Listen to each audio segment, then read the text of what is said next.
Welcome to Hurrdat Sports Radio. Flash now ready, and the pitch.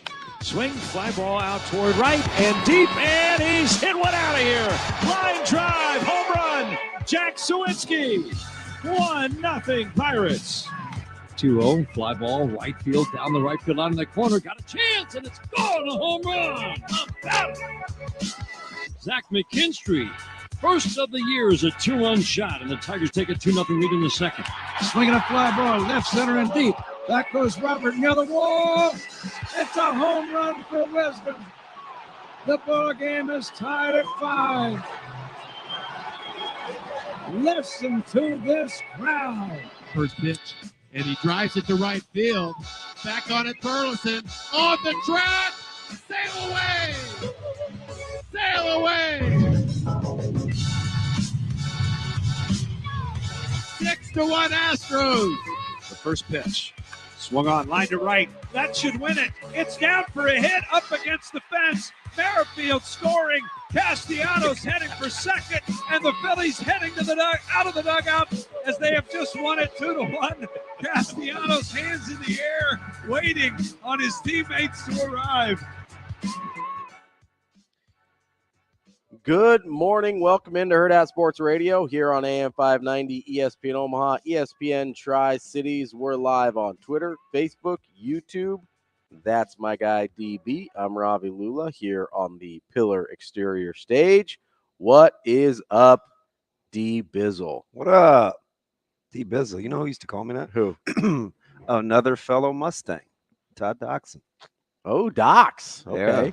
Yeah, he's a big D Bizzle guy. I know him a little bit. Yeah. Not a lot. I have a buddy that works with him. A little, not a lot. Yeah. Over at the church? Yeah. Yeah? At Love Church. Love. It's not what it used to be called. All we need. No, did not. Nope. Just went through a little transition. I believe it used to be called Calvary Chapel. Yes, it did. Yeah. Used to be my church. Yeah. Yes. They used to meet at Millard North. Yes, Yeah. they did. See, I know all sorts of stuff. Yeah, that was the site of the infamous. Yeah, I don't think this is gonna work. Yeah. It was a side of one of those for me too, but I think a very different one. My good friend though, Ben, he listens most mornings, is he's on staff over there. Gentle Ben is on staff. I think I know Ben. Ben Norbig? Yeah, I know who Ben is. Yeah, Ben's my dude. Yeah, We go like small world. 20 plus years back. Yeah. Yeah, he was my youth sponsor at church. He would like lead our little youth groups and stuff, and then we just became very good friends. Oh, that's cool. Yeah, he's a good dude. That's a Millard North thing. Well, he's an Omaha North guy. That's even better. I was gonna say, I know you're only okay on the most Millard North guys. I got a lot of buddies though. Yeah. But obviously spending almost 10 years at North was. Yeah. I think Ben briefly overlapped when Amon was at North. Amen groin. Yeah. They were buddies, I think, as when Ben was like a freshman. Yeah. Yeah. Before Amon hit the splits for purple pastures. Before AG was like, deuces. Hey, is purpler? That's not a word. More purpler. More purple for purpler pastures. Who said? I mean, whatever. I'm pretty sure that hasn't been in anybody's lexicon in the last 10 years. Purpler? Well, we're innovators. We're innovators. There's 2 syllables. It ends in LE. It gets a helper, right? It would be more purple. Yeah. There you go. Yeah, but it's purpler sounds funny. I do remember a little bit of grammar. Yes. A little bit of English. Yes. A lot of Nelly. A lot of Band-Aids. I remember country That's grammar. Country grammar. My bad. I don't know. That I don't know. I do know y'all, but I think that's more Southern. Yeah, not more Southern, less country. Vittles. Vittles. I know vittles. I don't know what vittles is. Vittles is food.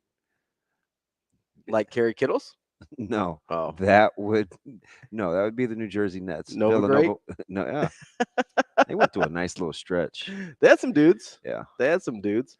We've got a good show coming up for you here today. Weird. How about that bingo card? Well, listen, we're all over the place. You brought up Doxson. I blame you.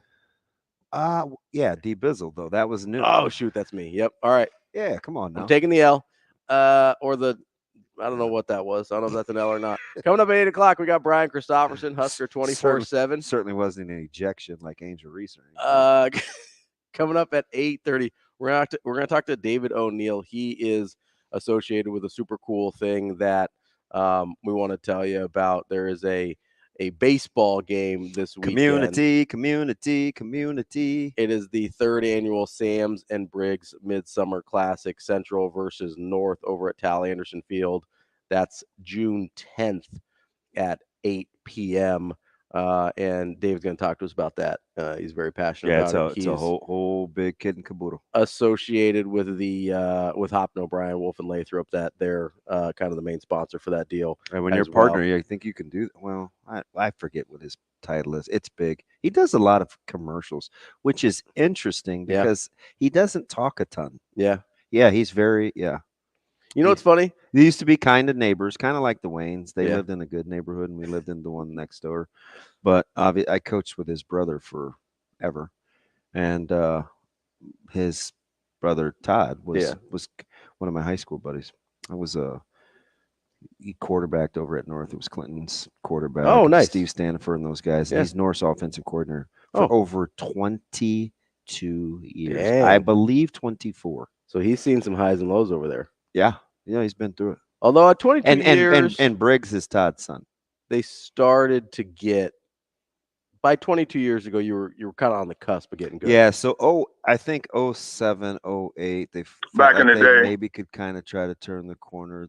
They were okay in like 04. So I think when I got there in 11 or 12, I think that was their first trip to state. And it was one of many in a row. So Niles Paul was 07. Yeah. I was at Burke, and he beat us.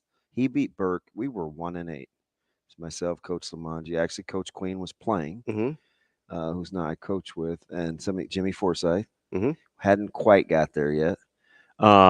They beat us in a muckety-muck, rainy, sloggy game. And it's funny because I remember in that game, I thought Coach Martin was certifiable. My man was like out at midfield, like with his towel around his neck. I mean, just going ham. Yeah. And I'm up in the booth and I'm talking to Coach Samanji. I'm like, I think this guy's nuts. And then you go work for him. And listen, 16 years later, he is like the dude. Yeah. I just talked to him not too long ago. So they started turning it around it started with 04, 05, 06. Yeah, but the real resurgence started with one class. Yeah. It was Calvin Strong in 09. Yep. Or actually 10, 11, because he was there 1 year before I got there. And I remember we thought we could somehow get him over at Northwest. I remember you telling me that. It's the wrestling connection. So I thought, Clinton was on staff, and he's really good friends with Calvin's dad, had passed away, and I knew Calvin Strong Sr. Really, really well. So we thought we had a good end. We just weren't winning enough games. Yeah.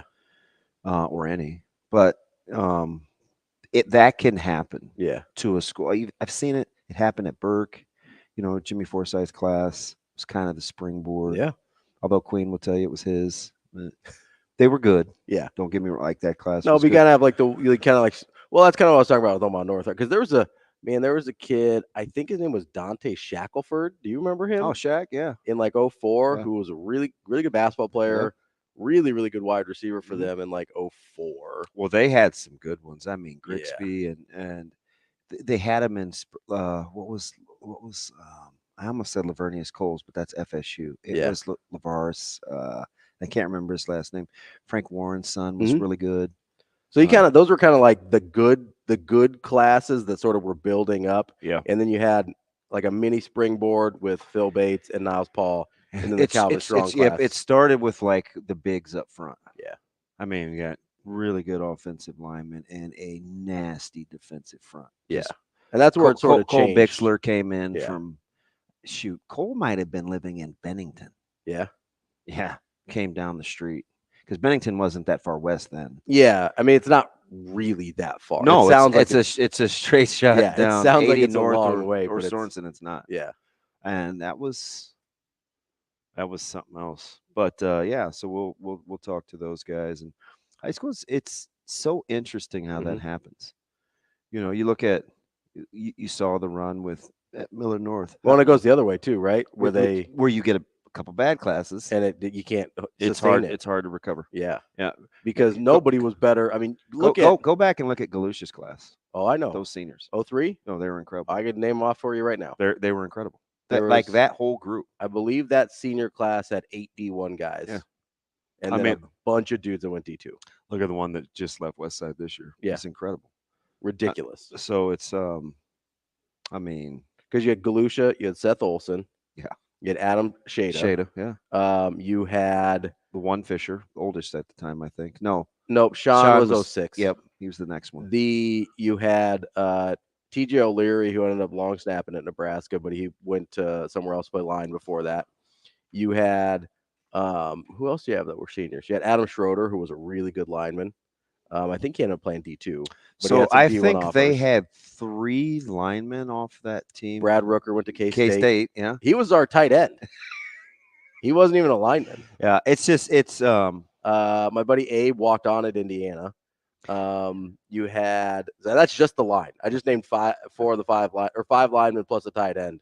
Those all guys played Division I. Keith Lloyd was an incredible fullback. He did Division I track. He was a thrower. And then you had Galusha, who was just a monster on the back end. My fave. Just a full-on crazy person. It's on the football field. It's like, so you want to build around it, yeah. right?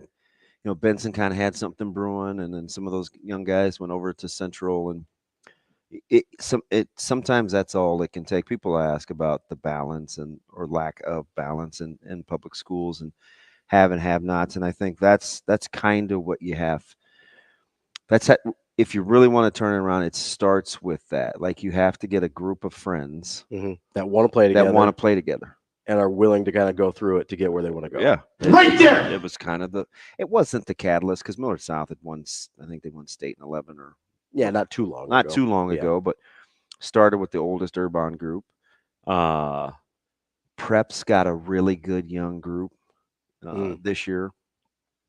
That if they can hang, I mean, there's going to be a little bit of development, but if they can hang in there, they got a chance. If not, we'll get them in another year. Yeah. Well, those are most of my guys. But they wanted to stay together, and that's cool. I mean, I think Yonk is good. Coach Yonk is good for kids. So I told him at Walmart, we were just talking about coaches, getting along with coaches off air, right? You're like, oh, you get along. I said, yeah, for the most part. Most of them, yeah. He was going into Walmart. I was leaving. And we just have always gotten along. So I gave him a hug. I said, hey, you got a couple of my guys, man. Make sure you take care of them. They're a lot of my favorites. Yeah. It's like, I got you. Like, I wouldn't normally just, you know what I mean? I'm not a prep guy, obviously. Yeah. Certainly not being at Westside. Like, you can't even wear blue. You know what I mean? Yeah. But I do. He's good for kids, so it helps. But there's some guys that are. A couple guys that are in it for the right reasons, and Coach Martin and those guys are one.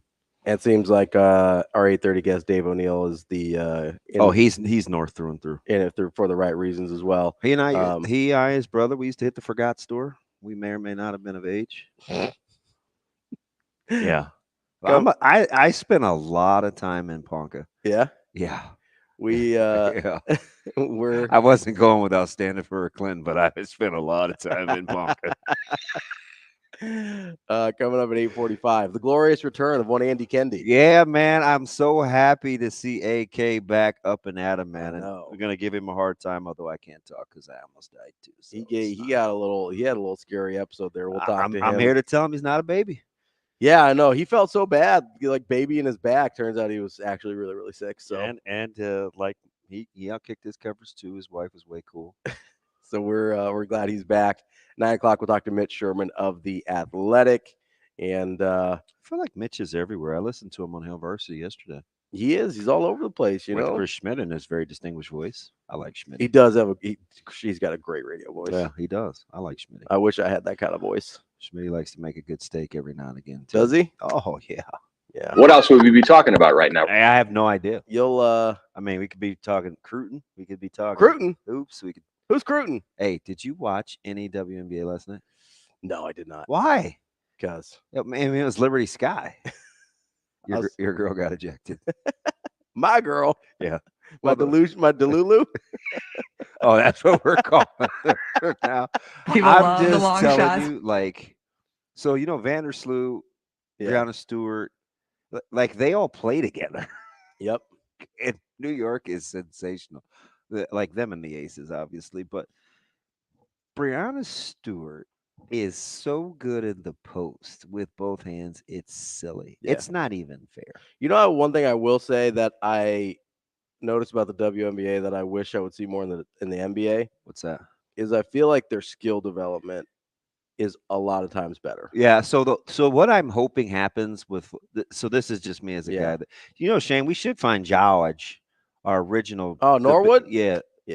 Norwood. That's what I used to call him. The original biggest WNBA. Am I crazy though? Like that? Is that no? So what's happening is what I really hope goes over the top with Kaylin Clark is they'll do like the NBA where when you get good players that are highly skilled, you force everybody to catch up. And you call the game differently. Yeah. See, that's what they need to do. Let it be a little more free-flowing, and you're starting to see it. Which is what you saw the NBA do. Yeah. And so when it got real bogged down in the early when Juju Watkins and these people get here in the next year or two, like it will be a much more open. You got to let this thing flow a little bit. Yeah. That's the thing I like, the freedom of movement. That's my big thing in basketball. Just let them move. Let them play. I think you can do that without wanting to see 100 and no, you can still play 35 defense. Points. You just actually have to play defense. But critics that don't really watch this, like the NBA, they're like, oh man, they don't play defense, and I'm like, yeah, you know that clip you sent me the other day of Jordan? Yeah. Nobody played defense outside of 14 feet on that clip. The entire clip. You didn't have to. Yeah, you didn't have to, and they certainly didn't bother, right? Like everybody's talking about 80s and 90s defense. You didn't want points in the paint. That's what you were really trying to give up. Like points in the paint and mid-range, that was kind of how they made a living. Nobody really shot the basketball. No, and if you did, you were free to. Yeah. No one cared. They were just like, oh, go ahead, that's fine. Yeah. No matter how good of a shooter you were, they were like, oh, it's fine, no big deal. I was looking at some stats with the NBA coming back with the finals. Mm-hmm. Do you know that there's an 8% difference in points defensive at the rim efficiency for Boston with Porzingis in the lineup versus out? That makes sense, though. Yeah, I mean, in the playoffs, teams shot 68% at the rim with Porzingis in the lineup because you don't think of him as a defensive stalwart. No, but just the presence. Yeah, right. I mean, you have a 7'3" guy in there. 60% during the regular season. That's like 8% over that kind of volume is a lot of points. Yeah, you could probably make some argument that some of it's you would think the competition's better in the playoffs, but not really. Over the course of the regular season? Fudge, how many times can you play Cleveland? Cleveland's good, man. They're fine, but I mean, come on, what are we doing? You're right. The East is trash. I don't know what I'm doing. I mean, yeah, you are talking about a team that was up by 25, 30 times this season. Yeah, so that's true. The level of competition may not have been great. Like, what are we talking about? Listen, I'm just trying to come up with possible other variables that are at play here. Man, that's all. But no, you're right. It's kind of weird when you think of Porzingis because he's not, he's not Wemby or anything. But I mean, nobody is. But to have that big of a differential for a guy that you're like, oh, he's just kind of out there defensively. I honestly, I would think. I know people who know basketball don't think this way, but Brooke Lopez. Like, you wouldn't look at Brooke Lopez and be like, rim protector. Oh, shoot. You know what I mean? Like, Brooke Lopez is a below-the-rim rim protector, which is a really odd lane for him to be in. Yeah. He doesn't really go up and block shots. He's just so big, and he's in the way. Yeah. That's kind of the Porzingis model. He just changes the way. Yeah, he just forces you. Yeah, he just forces you to do something you don't really want to do, and it makes your life more difficult. Yeah. 100%. He's one of, I think he might be the only one that is a below the rim protector in the league, which is incredible. Yes, especially for the way he's built. Yeah, he also, gets like 4 rebounds a game, so that's a whole other thing. But does that ever make you mad? It makes me mad. I'm like, you're 7 feet tall, man. You can't get on accident 8 rebounds a game. You mad, right? You would think. You're just like, hey, I'm taller than everybody else. But then, the more that I watch this thing, like so many of these great rebounders, so much of it is about anticipation. Yes, and he has none. It's like as a defender, he actually is pretty good. Sometimes he strikes me as he needs like a compass with the ball in the air. Oh yeah, But and some guys just have, which is weird because like he sees the movement on the floor pretty well in order to be that slow and get in position to be a below the rim rim protector. But once the ball's in the air, he's like an outfielder, like you take an infielder that plays outfield. Hey, that was me. Careful. It's tough. If you're not used to tracking a ball in the air, you get lost in a hurry. Like I said, if I didn't play other sports, I would never have been able to track a ball. Yeah, it's really hard. Yeah. But you take guys that play infield their whole life, you throw them in the outfield, and they are lost. We'd be playing softball, and guys would like flip coin. When we were highly competitive and shocking. Sometimes the team was good, and not just wanting to be good. No, I understand that, but it's shocking that you were on a team that was both good and sometimes like we wouldn't flip coins, but like, hey, you want to do something different? Going to go play in the outfield, and everybody was more excited to go from the outfield to the infield than the infield to the outfield. I'm like, 100%. The outfield is ridiculously easy. Every day that ends in Y, I think it's significantly easier to play in the outfield. It's ridiculous. Just because you don't get as many balls, or what? No, it's just you don't get tough hops. You don't get as many hard shots. I'll take infield all day. That's what I'm. And all you have to do is be able to, like, if you can run and track a ball. I don't know. Well, a lot of people can't track a ball. That's what I'm talking about. I don't know. If you can track a ball, it's infinitely easier. If you can't track a ball, it's a lot easier to sprint to the spot than it is to pick one backhanded in the hole. Yeah, I'll take the infield all day. Yeah, that's nuts. I played infield. I mean, I love them, but I like them both. I probably prefer the outfield. Well, guys that can run like the outfield, usually. But I mean, I was up. See, that's twice. This is let you know I wasn't good. That's twice I got changed positions from running back or from quarterback to running back and short to center, and it changed the trajectory of my career. Yeah, you weren't good at all. You just ended up, with a couple national. No, I'm just saying, like, I didn't want to do either one of those. Yeah, just because you don't know doesn't mean you're not good. There's a difference. Yeah, a lot of good guys don't get moved. Although, according to Tim, which I think he's right, a lot of guys do have pitched in youth baseball. A lot of bad guys don't get drafted, so I don't know what you're talking about. I'm just saying. Being self-deprecating over here. When I played college basketball, we changed in a Sunday school room. So I don't think you want to talk about being bad at sports. Hey, can you slide me those hymnals? I need something to sit on. I swear to God, do you remember those felt boards? Oh yeah, yeah. You could stick characters up there. Oh yeah, Literally, we're like just changing, getting into our uniforms. And there's like a felt board right there with like Moses and like, we're just, all right, bud. This is what we're doing. Did you draw your plays up on that? Had to I was like, okay. That and the projectors with the waxy crayon. He's like, okay. And you'd roll it when you wanted to go to a new page. This loaf of bread's the ball, okay? The fish are the defense. The disciples are going to run the play here on the felt board. That changed in a Sunday school room, okay? It's like, I just got drafted in baseball, but I was bad at it because they made me change spots. Okay, DB. All right, bud. Just saying. We played a school called NCTA in Curtis, Nebraska. Long live Curtis. That's DB. I'm Ravi. Lulla. More coming up next. We will be back.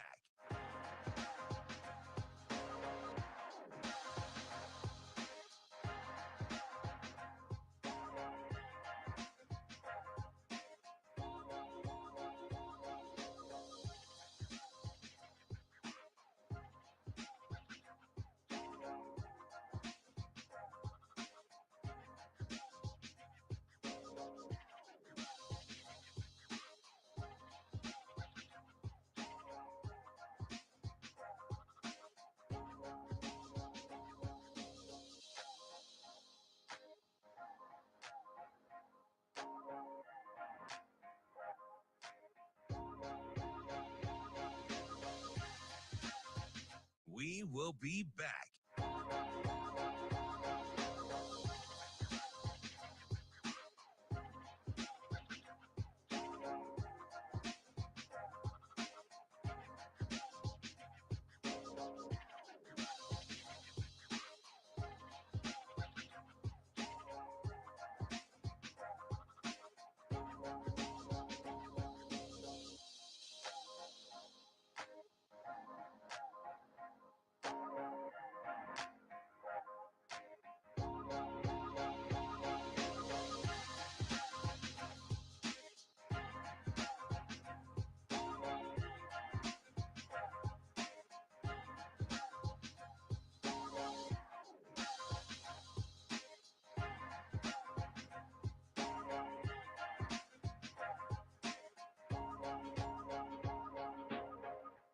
We will be back.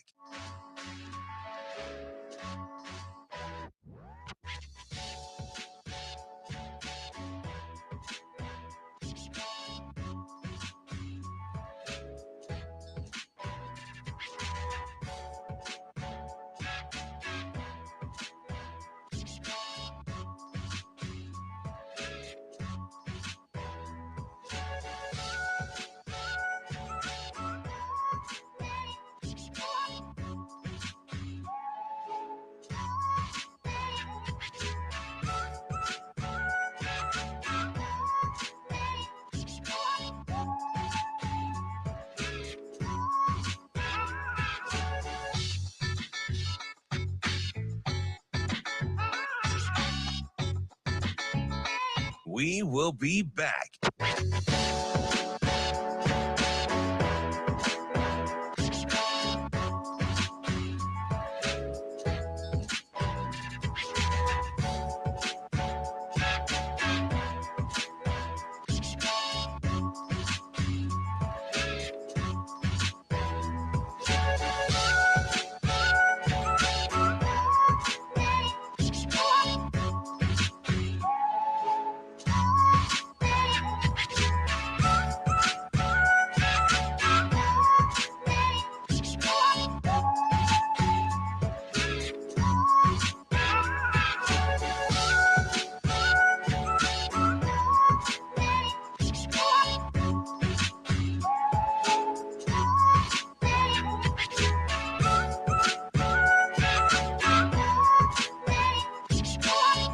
We will be back.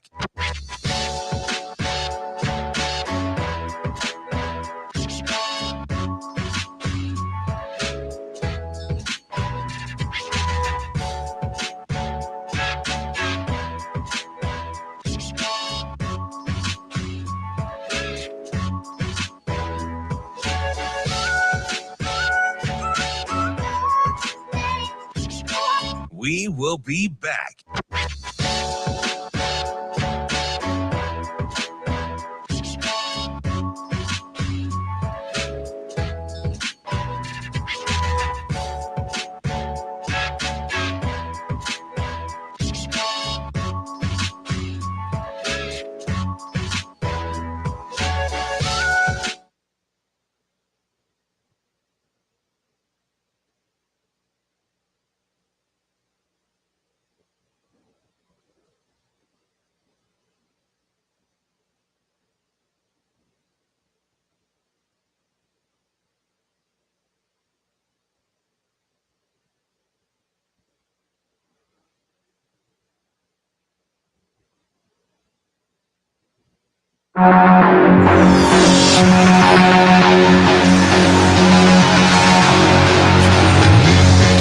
You're listening to Hurrdat Sports Radio.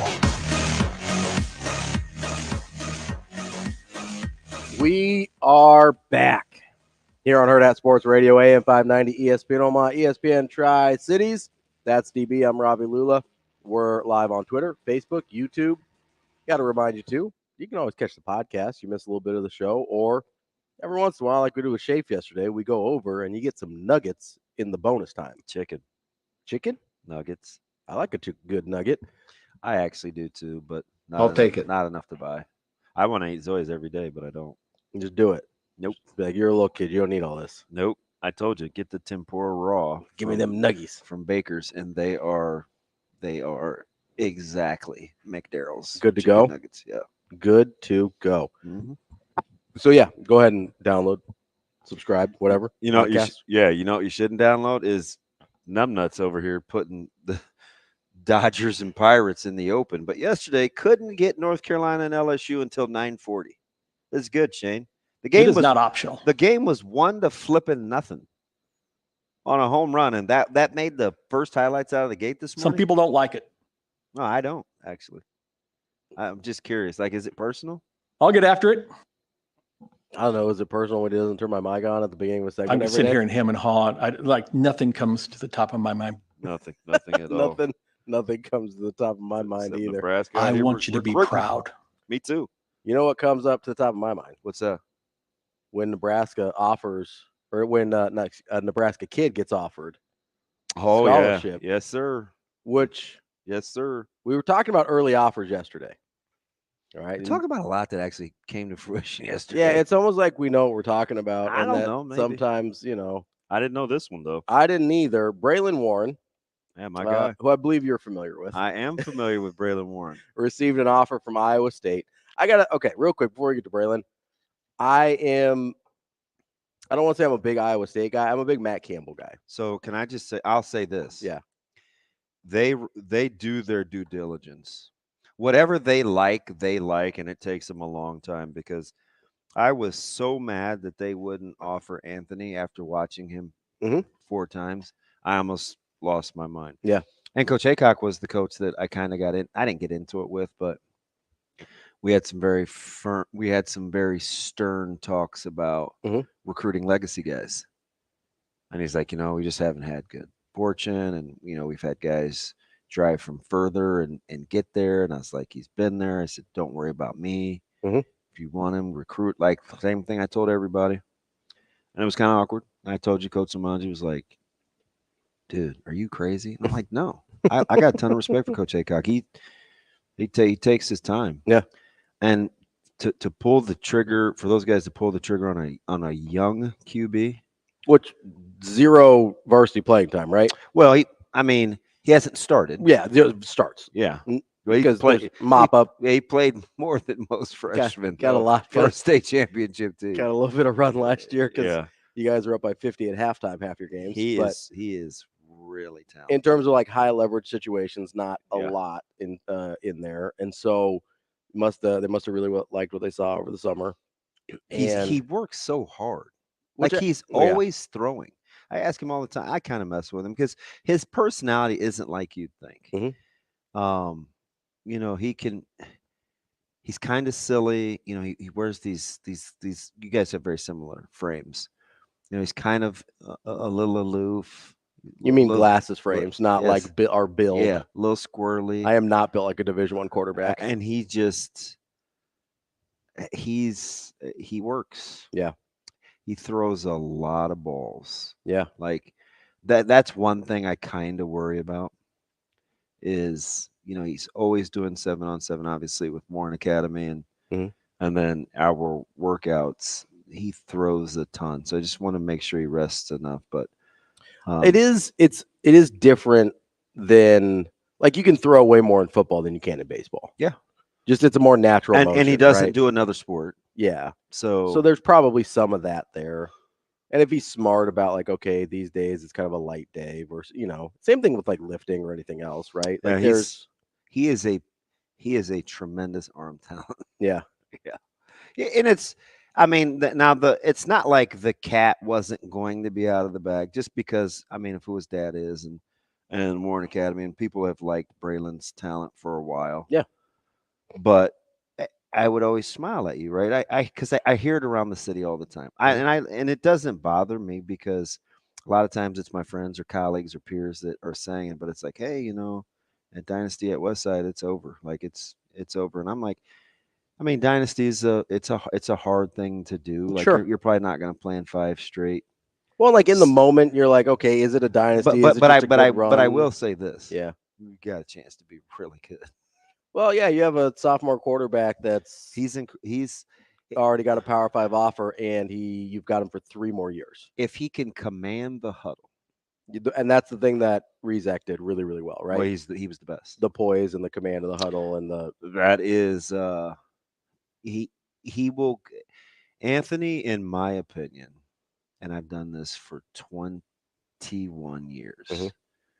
Will go down as one of the greatest leaders that I have ever been around. I always give the example of T. Fraze being able to command the huddle when you have as a freshman, when you have Wiegerts and Schlesingers and those guys in the huddle. Yeah, it's easy to lead me.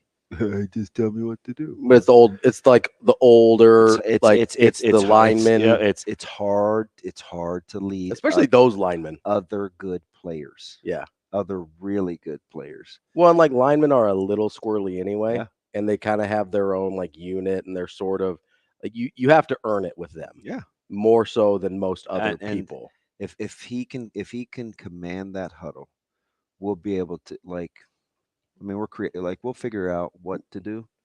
Well, I mean, you don't have to be super creative. You get it to Cotton and you get it to Christian, and I think you're going to be there's okay. There's lots. I'm sure there are, but that's a good place to start, DB. We're not even. So it's but that's the thing. Because if you watch him, if you just go watch Braylon Spennett, he's incredible. Yeah. Yeah. He would, it's like pocket presence and stuff like that, because that's what really doesn't correlate from 7-on-7 to football with those dirty pockets and getting the ball out, like climbing the pocket and like creating like angles and So those are the things that you have to go see. You have to continually work on, but just as a natural arm talent, he's incredible. But some of those things can be taught too, right? Yeah, 100%. You just have to rep it. When we saw it with Danny Kalin from last year to the spring. Yeah. He improved in a lot of those areas. Oh, yeah. I told you, I looked at Coach, I was with Coach Sikora. We were watching some offense in Lincoln, and he made 2 amazing throws. We climbed the pocket, threw 2 balls to his left on the run. And I said to Coach Sikora, I go, man, I'm glad he didn't do that against us. Right?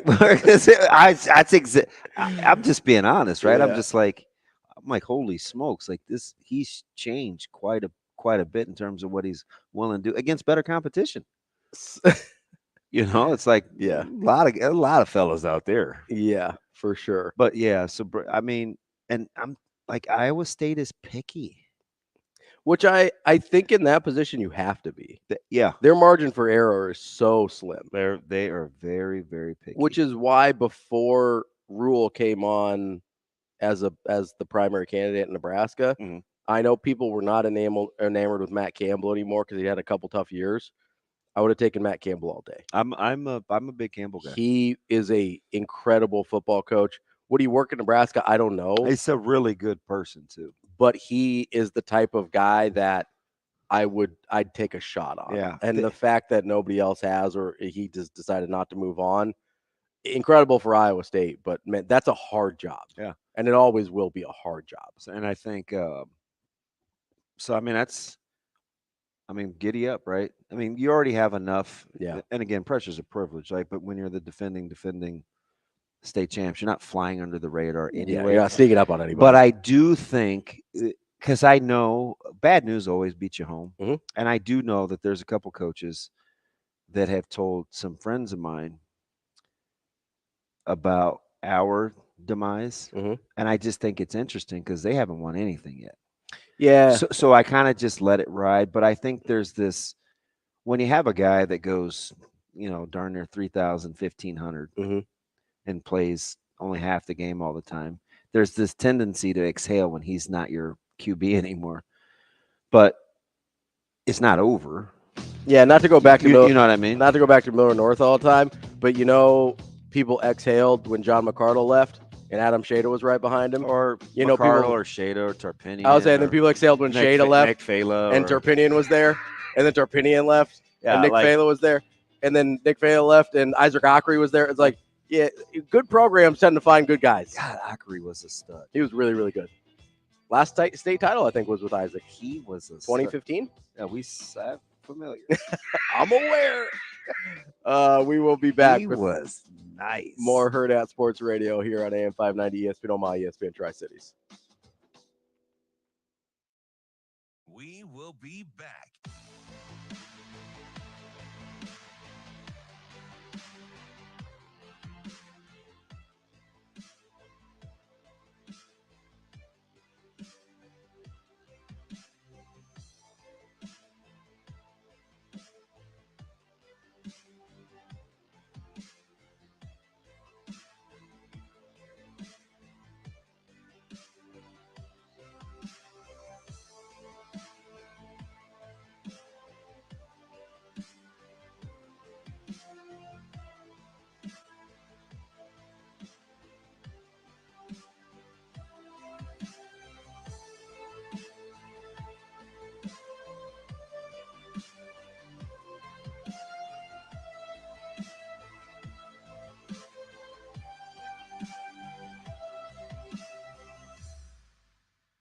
We will be back.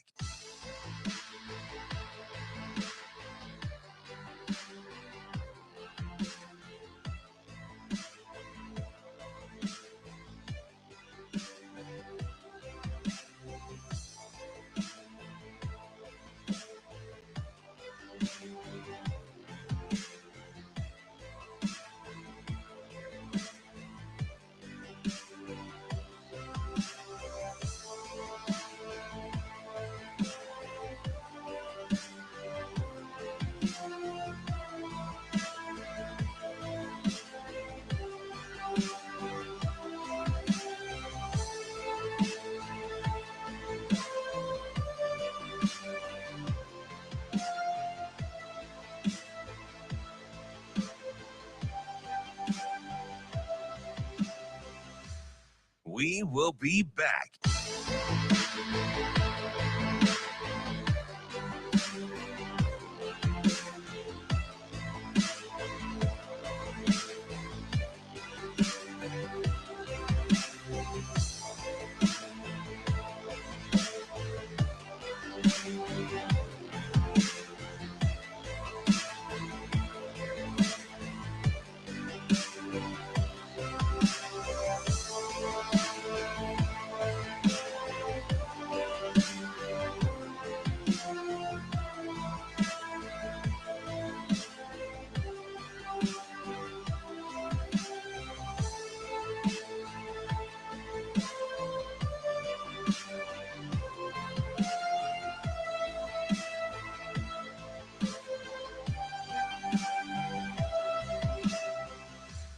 We will be back.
You're listening to Hurrdat Sports Radio. You are listening to Hurrdat Sports Radio here on AM 590, ESPN Omaha, ESPN Tri-Cities. We're live on Twitter, Facebook, YouTube. That's DB. I'm Ravi Lulla here on the Pillar Exterior stage. We were talking about some local recruiting yesterday. We're just recruiting in general. Yeah, yesterday with Schaaf. Got into it a little bit more this morning with the Braylon Warren offer, and then Nebraska's just like, let's throw another lineman in the class this year. From a satellite camp. Yeah. Listen, what have you been saying for 6 months about their recruiting? Yeah, they well, first of all, they don't seem to care what anyone else thinks. That's the funny thing, because you've been saying that from the jump. Now, I get it. We do have to see it play out, but they continue to operate in their own recruiting world. So we have to see how it plays out to see if it's successful or not. We don't have to see it play out to know that they do not care. Yeah. Because they offer guys regardless. And this is one of the things that I really am drawn to about them, amongst others, right? Obviously, there's an infatuation on my part, and that's fine. But their ability to trust their own scout, trust their own evals. That is because that's what I did, right? When you're recruiting at the NAI level or the D2 level or whatever, or D3 level, you have nothing else to go on but your eyeballs. Mm-hmm. Right? So I'd go out and be like, okay, I know this X, Y, and Z works at my level. This player brings this to the table, and you're projecting, and you know you're getting a guy with flaws, right? Because if he didn't have flaws, he'd be playing at a higher level than what you're offering him. So you have to decide, okay, are these flaws that I can live with? And why I became so passionate about like trusting your evals is A, because that was my bread and butter. I had to live and die with that, right? And B, I felt like it was something that lower level schools did a lot better than higher level schools a lot of the time. Yeah, look at their offensive line production in non-Power 5 or FCS schools. Look at those. How many of those guys? Those guys play. Yeah. Shane, do we have a mic on or something? I got some feedback a little bit here. Yeah, those guys play a lot, and not only do they play. He gets so mad when you slap his hand. I'm not slapping his hand. It was in my ears. Better figure it out, Shane. I'm not going to tell you again. I was trying to be nice about it. That grip. How did you like the fake grinding of my teeth? Was that cool? Figure it out. No. You take that guy seriously, Shane? He said no. The grind his teeth guy? Yeah. No. Just texting the boss now. And not just that, but also, like, look at the guys from Group of 5 schools, from F's. Like, look at so what are we supposed to say now? Is it Power 4? I have no idea. I don't care. I mean, is it P4? Power schools, the power conferences. That's all. I don't know. Okay. I don't know what the number is. RFP Pac-12. Because you got like Power 2, and then you got like the sub Power 2. No, those are Super 2s. Okay, so you got the Super 2, and then you got the Power 4. Yeah, I think it's Super 2s. Is it like P4s? Super Friends? Is it like Justice League? We're going on Captain Planet when our powers combine? Like, what are we doing here? Were they the garbage people? No. The like recycle? They were the yes. Yeah. They didn't call themselves the garbage people. I thought you were like, when our powers combine. They were fighting like Sludge Guy. Yeah, when our powers combine, we become the garbage people. Whatever. I believe they were called the Planeteers. Yeah. They're trying to save the planet. Technicality. Captain Planet, he's our hero. Cheesy. Listen, there's a reason that everybody my age recycles. It's Captain Planet. That man had a flat top. Anyway, but I mean, look at the NFL. Look at where linemen come from in the NFL. No, I'm tracking 100%. That's why I like the piece you sent me on Cynthia Frelund. Yes, just because they find them. We get into, and man, they got into. So people have context here. There's a clip of Cynthia Frelund from NFL Network who we talk to all the time because she's incredible at what she does. And she gets really into analytics on stuff, right? But she also loves scouting. Most of the time, we talk about analytics for guys that are already in the pros and be like, okay, should we pay this guy? Should we not pay this guy? Kind of the money ball thing. But she loves the analytics part, or the scouting part of the analytics. So she's going through, and I think she did this in conjunction with somebody else. I don't remember who, so I apologize. But go to her Twitter page. It's on there. She's at C. Frelund. She goes through Freuland. Yeah. She went through and figured out that the 40 time, or the 40-yard dash, not the time. The 10 split is really what it is. In the 10 split of the 40-yard dash, the greatest indicator of success in offensive linemen from their combine to NFL production was being able to keep their butts low in the first 10 yards. Yeah, the lack of elevation. Yeah, being able to keep your body low. Yep.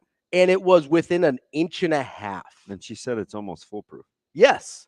Like if you are within an inch and a half of this standard that they have kind of figured out for elite linemen, if you're within an inch and a half of that, it is almost foolproof that you will be productive in the NFL. You think that's what Nebraska saw in Hopkins? I don't know what they saw, but I do know that you can recruit to certain metrics or recruit to certain profiles. And if you know how to get them there, they're going to get there. Mm-hmm. And that's what I was talking about with Shafe yesterday, right?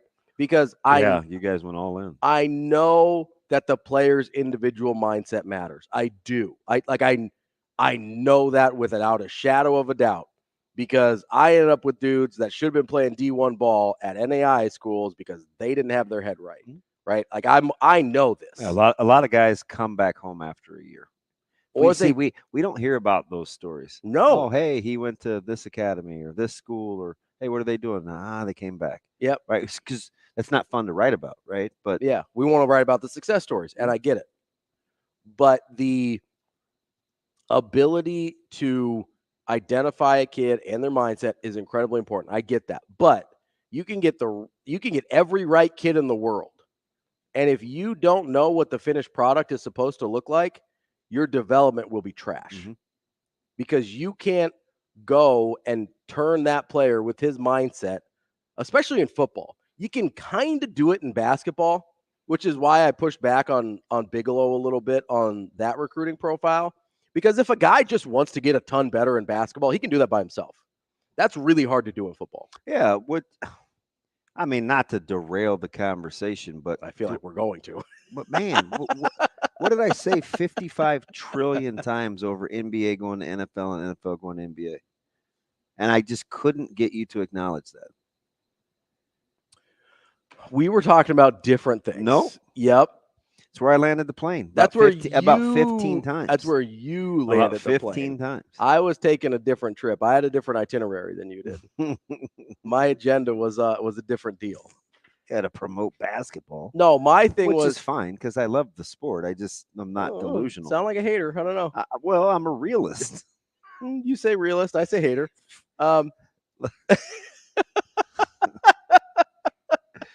If LeBron James is getting carried off the court with cramps, he's not pulling a Kelsey in the NFL.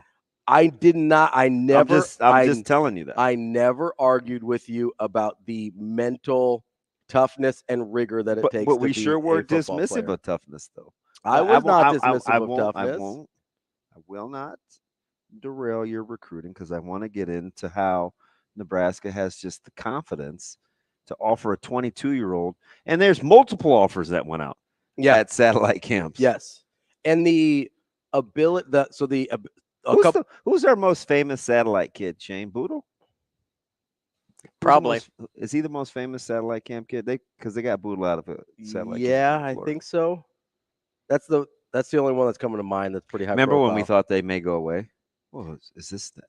Are they still going to do satellite? Yeah, camp? nothing's going away now. They're going to do everything they can. You can do anything you want now. Dude, he's 22 though. Yeah, that's great. How about that? I love it. You think they just looked at his frame and was like, "Yep, come in this class." Yes, 2024 and red shirt probably. I'm guessing get whatever you need to turn you into the football player we want to turn you into. Because all I know is they took guys with incredible frames that had a lot of bad habits and a lot of bad tape. Yeah. In a guy like Bryce Benhart, and a guy like Turner Corcoran, even a guy like Teddy Prohaska, who didn't have a ton of bad tape, but just couldn't get a lot of tape. And they saw a frame on that kid and those guys, and they're like, hey, I think we can figure this out. And you're taking a guy who's kind of more moldable in that he doesn't have a lot of those bad habits. And is this not a great story, though? It's incredible. And it is like, have you ever heard of the Cologne Crocodiles? No, not them specifically. But so I know a little bit about German football because Bjorn Werner played for Florida State. Oh yeah. And he came out. He was kind of the poster child. Yeah, and he was really, really good at Florida State. I'm being a bust for the Colts, but was really, really good at Florida State. I don't know how much he liked playing. He seemed like he liked playing a lot of Florida State, but it's a different thing. Like it's like totally. It's a totally different thing when it's your job, right? But isn't that the truth? Yeah. You're like, it's just a different deal. Yeah. I mean, I'm with you. Even this is different. When I was doing it part-time and versus doing it every day, it's just a different job. Yeah. I always tell it. It's not for everyone. It's easier to spell the man than to be the man. Yeah, 100%. It's easier to, it's easier to be that sixth man of the year, come in, just be a little microwave. All right. Who you, Vinny Ravi, Lulla Johnson? Well, I don't know if Vinny ever had a change in the Sunday school room or not, but I don't know if the felt board has me in tears. I don't know if he had Joseph and Mary in the manger, like diagramming his plays like we did. But you just talk about confidence in their talent evaluation, though. But it's the whole thing, right? It's not just their talent evaluation, because I can go and be like, hey, this kid's gonna be good, but if the rest of my stuff is not in order, he never gets good. Right, so it's not just the talent evaluation; it's also their strength and conditioning. Yeah, what was it's also their nutrition. He said everybody had to be. It's also their coaching. Like you don't think if Donovan Raiola hasn't shown his track record with those guys I talked about that they could take a chance on a guy like this, or they say, "Oh my gosh, what Campbell could do with him," or "Ooh, can you imagine him with Kristen?" Yes, yeah, it's and then be like, and then we get him to Donnie, and here we go. Yeah, just killing Texas satellite camps with multiple offers, and you get a yes. We love to see it. Hey, what do you think he's going to say when he sees the facility? I was going to do a bad German accent there. I don't know. He's going to be amazed, though. He's going to be blown away. When's he coming? Tomorrow? I don't know. I think they're trying to get him on campus ASAP. If you can get to Houston, you can get to Lincoln. I was going to say, hop on that plane, brother.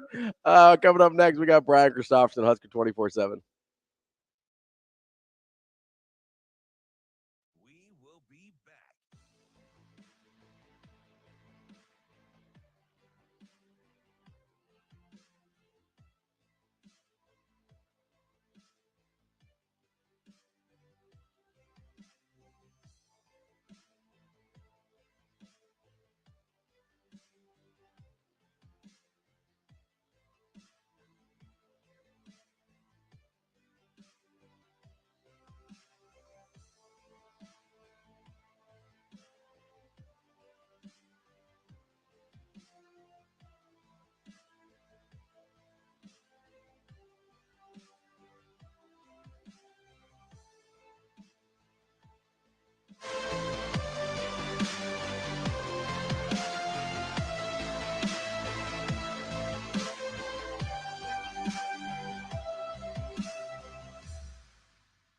We will be back.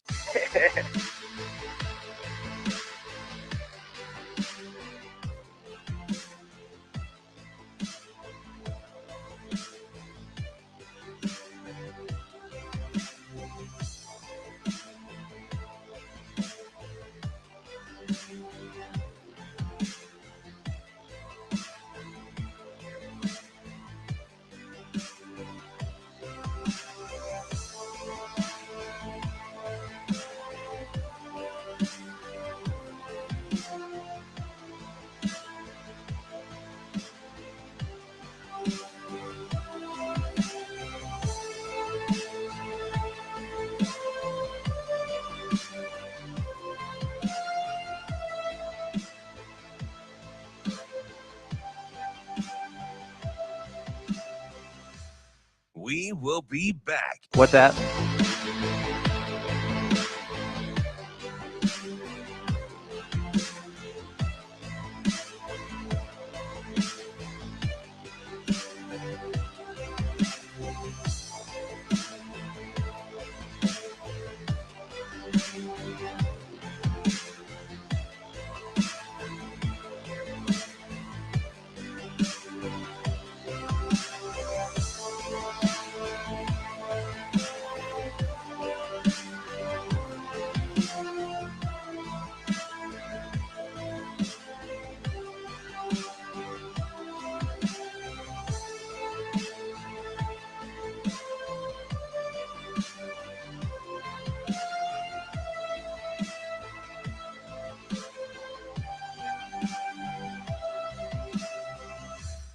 We will be back.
You're listening to Hurrdat Sports Radio. Here is Husker 24/7 senior writer Brian Christopherson. Yeah, it'll be a little bit of a circus act. Brian Christopherson. Well, I mean, that's pretty interesting. Brian Christopherson. I kind of enjoy that. Here is Brian Christopherson.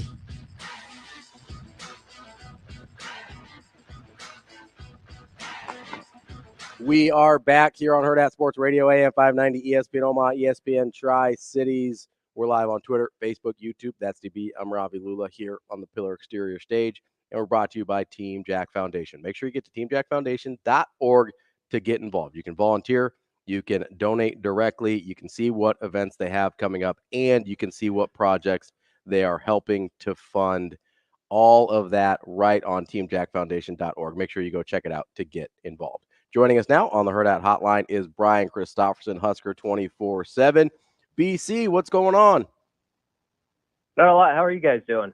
B Sizzle, what's up? We're just talking about recruiting philosophies, man, and how to make it work. Does that kind of fit with what you like to talk about? I'll talk about whatever you guys want to talk about. I'll trust you to lead the way here. Well, okay, the lead away I will then. BC, we were talking yesterday. It started with Schaaf a little bit. We've been talking about it a lot since then as well on kind of what it takes for Nebraska to be able to recruit the way they do. Obviously, Hofkin is the most recent one in this line of they don't really care who else is interested. They don't really care what stars or ratings say. If they like a guy and they think that he fits what they can develop, they'll offer him regardless, it seems like. And so my question to you is, I know they have a profile of what they're looking for from guys, from their mentality and their makeup and stuff like that. In your mind, how do you weigh that against them having a vision for what the end goal of a guy is supposed to look like? Like, which one of those, I don't know if it's more important, but how do you process those two sides of the equation? That's a tough one. It's what we do, BC. I go back to, your question about them just trusting, like, their way of operating. And I remember a week or two ago, we were talking with the recruiting personnel, and Ryan Callahan, when he said, we have the best database in the country, I just thought that was the most telling thing of that whole conversation, just the confidence in which it was said, and the belief that they have a one-stop shop on all these prospects that they get into their system. They really believe in the data that they accumulate. They work hard to accumulate and to have it right at their fingertips. So there's that. And then they're going to use that, and they're going to, I want an in-person look at these guys. They, I think, have good research going into a camp on certain guys that might intrigue them. And they're honestly prospects some other schools probably don't even know about. And so they've done their homework. And then you get there, and it's a coaching staff that has a lot of confidence in what their eyes tell them, and they're not going to need someone else to tell them this guy can be something. They believe in, okay, this is what his measurables are. I see how he moves.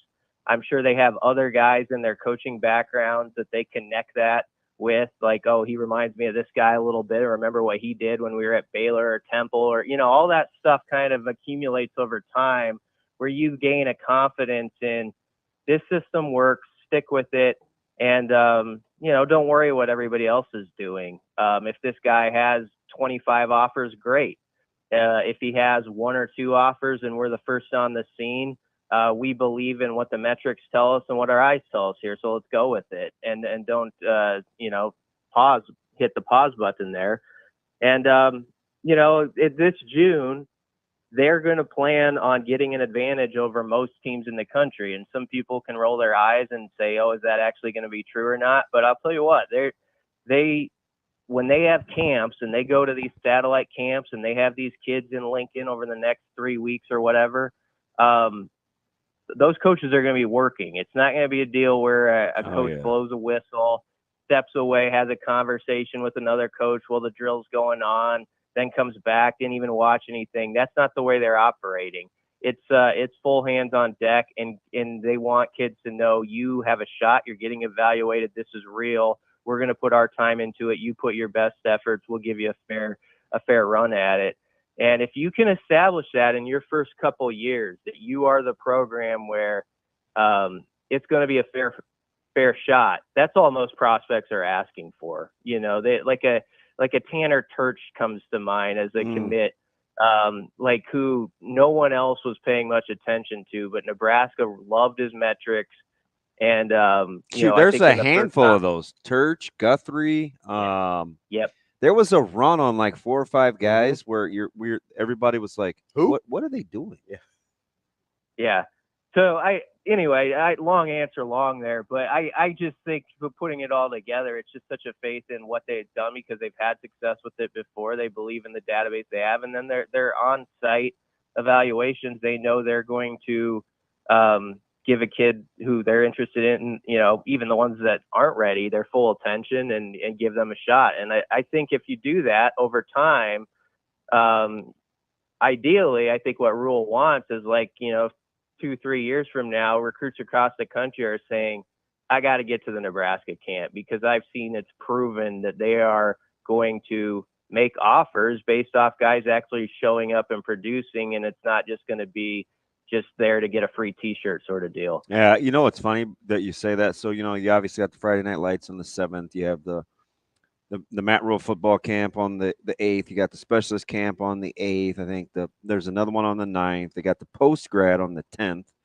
They have the fullback camp on the 11th. I think Friday Night Lights 2 is on the 14th because that's the next week. Then you go back to Matt Rule. Then you have the 2 youth camps. I bet you, because I know the youth camps because you got the what's his buckets at Central, and I can't say what's his buckets. That's disrespectful. Young guy offered 8th going into 9th grade. That's got the offer with Keneigh. The other guy. And God, he's good too. So that escapes me. The post grad camp, you get guys. Yes, you get guys like James Williams. Friday Night Light camps, you get offers. Like there's a guy on their roster.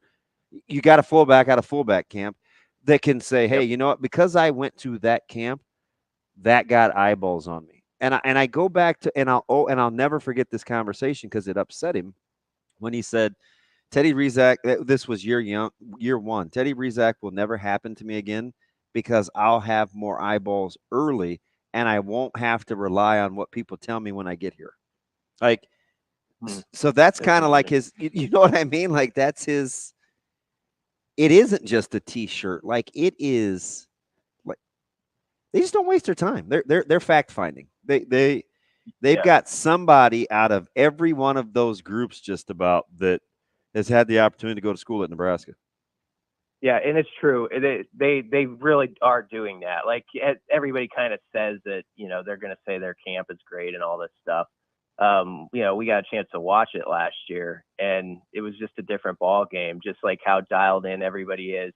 No disrespect to when you have your GAs and you have to have everybody working at camp, those guys are obviously very important, but I mean, it means something too when you have your full-time assistant coaches just right in there with them and players okay, that's the big dog there. That's Terrence Knighton. That's the D-line coach. That's Donnie Raiola. That makes a big statement when they're so heavily involved. And as you said, Damon, and that's a great point, they can basically go through every camp they've had at this point and say, yep, there's a guy here, guy there. Yeah. Pittman can go over and say, you know what, I talked to Rule at camp. So when people want to validate or not validate Pittman's offer, Nebraska watched him in person. They saw him. Or they may look at a guy like Keneigh and say, oh, it's time this, is time that. But, yeah, when you watch a guy that can standing backflip and do the things that Keneigh can, Nebraska's not as enamored with 40 times. They know what they're looking for because they've done it so much. I mean, the post-grad camp in itself is sort of a innovative, interesting way to maybe just that's just another example of what's one slice of the pie we can have that others don't. And you get a player like James Williams at a transfer camp, who was arguably the greatest on the stage for the open session for recruits, right? You kind of, really? BC, he's incredible.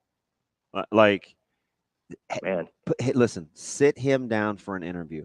He is he's so real and so authentic and so raw, and he wants people to know his story. It is absolutely incredible. Trust me. Yeah, he stole the show. Well, I'm gonna take you up on that. I'm gonna get him for an interview. He stole the show, BC. I mean, he definitely stole some Husker hearts last year, even in limited snaps. when you think about just like what he was able to get done. And it's just an example, like when people are reading, okay, they are going to bring in, David Hofken, from Germany. There's an example now, Husker fans, even themselves, when they hear news like that, they're saying, yeah, maybe, like it might have been one of those stories like you would have heard like a few years back, and you'd be like, well, that seems like a long shot, a guy who hasn't played organized football in a couple of years. How's that going to work out? In the 2024 class. Yeah, exactly. It's a fascinating deal. I'm looking to dig into that more today. But I mean, you hear that story, and now you kind of nod your head a little bit more because you're like, you know what? Like a year ago at this time, when James Williams committed, it was sort of like, oh, that's nice. Like one of those things like, okay, we're this guy from Iowa Central. What's that going to be? And, now people see what he did a little bit, and they're thinking like, okay, they got that eval right. Let's see what they do with some other ones. So it does build up trust, not only like with the prospects themselves, but I think in the fan base, when you get some of those examples that pop early on, it makes people believe like, okay, they do have an eye for this perhaps. We're talking with Brian Christopherson from Husker 24/7. BC, I've got a little trivia question for you regarding David Hofken. You ready? Okay. I thought it was going to be Bo Jackson related, and I was going to say yes. No, the answer to that is always overrated or bust, but that's all right. Go on. So there were 9 offensive linemen drafted in the first round this year, 7 of which tested at the combine. How many of those do you think had a better standing broad jump? I'm using that because that's the only one. That's the one thing I've got a hard number on Hofken from his Twitter page. How many of those guys do you think had a better standing broad jump than David Hofken?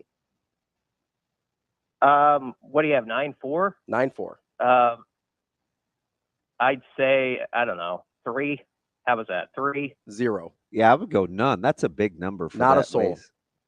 Not a single first round offensive lineman had a better standing broad jump, which is a better measure of athleticism, especially in explosive short range. It is, yeah. Than almost anything else, especially almost anything else they tested at the combine. He had a better standing broad jump than any drafted NFL first round lineman this year. BC, what do you think what do you think that looks like? A guy just pops in on a satellite camp, gets an offer, and he's going to school within the next, I'm going to guess, handful of days. Fascinating. Yeah. I mean, it is a really interesting story. I mean, personally, and, they offered, another big German lineman the other day, and he had an interesting story too, where, he came to the United States like a couple of years ago, and just has, built up his football prowess. And now suddenly you have big time colleges after you. It's got to be like a mind blowing thing for those guys. And the thing that helps though, to that your point, is I feel like the culture is really strong over there. And I know it always feels like the glowing half hour when I'm on it of talking about the rural program. I do believe in what they've got going on largely. I think they still have to put the results in the win column here in the next couple of years, but I cannot be convinced otherwise that they don't have a great culture building and a lot of guys within the roster right now who would really stand on the table for the program and where it's going and how they believe in it. So then when you get a new fella coming in, from a different type of situation, I think it's the type of climate where he can fit in probably quicker than he can other places. And obviously it's a good old line room too, where they're very close. So that works to his advantage. But yeah, the whole thought of it is amazing if you put yourself in his shoes. And if I could broad jump 9.4. Well, go ahead. Well, and you think about it, right? So I'm looking at the list of schools that were actually at this event, this HCU event, right? And you can't tell me that most Power 5 schools wouldn't love to have a guy that is, at least in the broad jump, more athletic than every first-round offensive lineman that was taken this year. I get he's going to put on some weight, and that numbers are going to change, but he's going to get stronger too. So, but Nebraska was one of, I think, 3 FBS schools at all that was there. Like that kind of also goes into this, hey, we're just going to outwork you mindset. That's totally what he'll say too. That we hear from the staff all the time as well, right? Yeah, and also exactly that. And in the state of Texas too, you could connect this as another example of that. Like I remember I was asking Rule about recruiting that state, and obviously they have the connections there, but it's not just that. As he said, they don't airport recruit Texas, and there are a lot of programs that do. A lot of schools will just fly into DFW and basically put a 45, 50-mile circle around it. Okay, get here, then you're back on the plane, and the next day. Nebraska's coaches, and a big part of it, of course, is because they know some of the different alleyways of Texas that maybe others don't from having been down there, some of those guys. But Nebraska really is able to branch out much further and have those relationships that I think help probably with camps like this too. Like Nebraska coaches are just kind of on their home turf, even though they're in Houston, like that feels like home turf to them. So to T. Knighton and those guys. So that all works to Nebraska's favor. But it's a good point, Ravi. I mean, that surprises me that only 3 FBS schools would be at a camp like that. But I mean, if I'm looking at the list right, it looks like mostly FCS and no, I'm not doubting it. It does speak to the point though. It's like, okay, we have a connection here. We know there's going to be good talent. We know this group's coming in too. We want to get a look at. We're going to have our guys there, and we're going to take advantage of it. They did, and we'll see where it goes with these players. But you're right with his measurables, and honestly, the way it happened within a day of just looking at it, or 2 days of looking at him by the Nebraska staff, it tells you like they were really quite taken by what he can be. BC, so the offer goes out, and it was interesting because we were talking to Shave because he had these boots on the ground here watching a lot of local guys, and we were talking Millard South, and some folks were also at other camps, and they saw Braylon Warren. He gets the offer from Iowa State, obviously. Steve's son and a legacy guy. Nebraska, I think, has 4 or 5 quarterback offers out to 2027 guys. They've got Latif in the fray. You've got a young Raiola. You think does this staff feel like, do you feel like they'll be pressured like for offers? Because they kind of held out on Amarion Jackson. That would be an easy one to look at of a really high profile guy that has a couple of other Division I offers. Do you get the sense they would be pressured? And if not, and if so, quarterback is probably the last place they would be or the first place they would be? I think I've always thought it was one of the toughest assignments of being a Husker coach was the in-state offer list, like who you actually offer and who you don't, because there's so much like emotion that's attached to it and opinions, throughout the fan base. So I do think there is a little bit of pressure that always comes with it. Yeah. I think the thing that helps Nebraska's staff, again, and all those are good players that you mentioned, and they've got time too, like to earn it, to get a Husker offer still as well. But I think what helps is like to this whole conversation. It's like if you feel like the staff has done their due diligence and really like they've shown everybody in this state already, like we really value Nebraska kids. We're going to offer quite a few of them. We're going to put our offer where our mouth is. I think at some point you have to give the benefit of the doubt and say they're giving a fair fight to everybody and they're going to make their best call. And there's always like a couple where it's like, oh, is that guy, maybe he should be, maybe he shouldn't be, that maybe some will disagree with. But I think the fact that they're doing all the legwork is going to, for most people, probably appease them. But you know how it is, Damon. There's always going to be a conversation about a guy or so. And all these players are really good players and they've got time again. And I know that I'm really happy for Braylon in that offer the other day with Iowa State, and he's got time on his hand, and now he got that one, and some eyebrows are going to raise elsewhere too. He's going to get even more attention after that. So it's a cool thing. Yeah. So BC, I know you talked about the benefit of the doubt there, but it comes down to Nebraskans not feeling like their own are being ignored, right? Like as long as that's not, you mean? Yeah, as long as that's not the case, you can get away with not just not offering a couple guys if you don't feel like they fit your profile, but you can get away with missing on some of those too, where it's like, hey, like let's say Teddy Rizak goes out to Notre Dame and ends up being really good, and And, people are like, man, they probably should have gone harder on Teddy or whatever. But you've got all these guys. You clearly see that they value the state. I feel like that gives you a lot more leeway. Yes, and we've never seen this state recruited from the outside like it is now. I mean, it's just something else, when you think about the attention, like when you have the Notre Dames coming in here. Iowa has always, of course, been a presence in Iowa State. But, when you have, like, way Alabama, more national, yeah. Oh, yeah, USC, Georgia, Oklahoma, Georgia. I mean, it's a lot. Yeah, so, I mean, these guys – that's the beauty of it. I mean, the Nebraska kids who are good players are going to get other options beside the Huskers that are pretty interesting. And that's a great place to be in. We're no longer in that time frame, where it's like, oh, Nebraska didn't offer them, so nobody else offers them because they. Yeah, that's what I was gonna say. B, have we turned the corner from that, where there's the pressure on the state school to offer to give the other kid, to give them a chance? Because I think so. That used to be the case for sure. Oh, I know, and everybody would get so mad at Nebraska, and it's like, I just want them to be. I'm for kids, but I want the university to be good too. Like, it's not for everybody. Yeah. Yeah, I think we are, and some of those schools now are going to want to get the jump. Like, if they believe that they know, like, okay, Rule and the staff seem to be gaining ground or traction as, like, connecting to people in the state or, like, the programs in this state. So some other programs, like in Iowa State, might look at that and say, if we're going to have a chance at this guy over here, we might have to get in on him a little earlier, because once Nebraska does, it could be maybe Nebraska's going to bat at a higher clip, too, with some of those guys once they offer. So that's something the other schools have to factor in.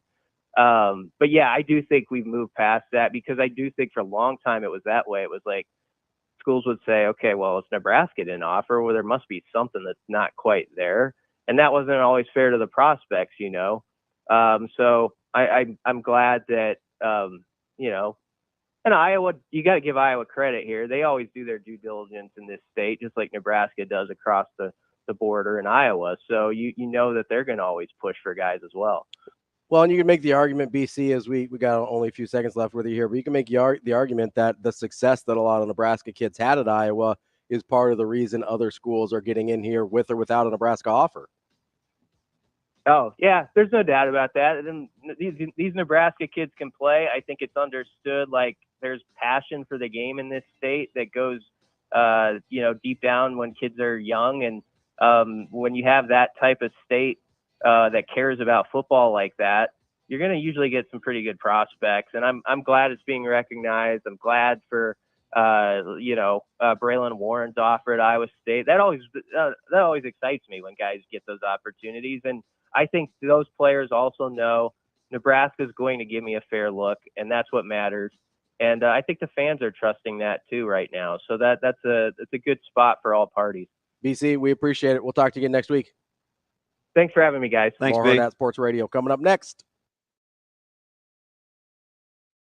We will be back.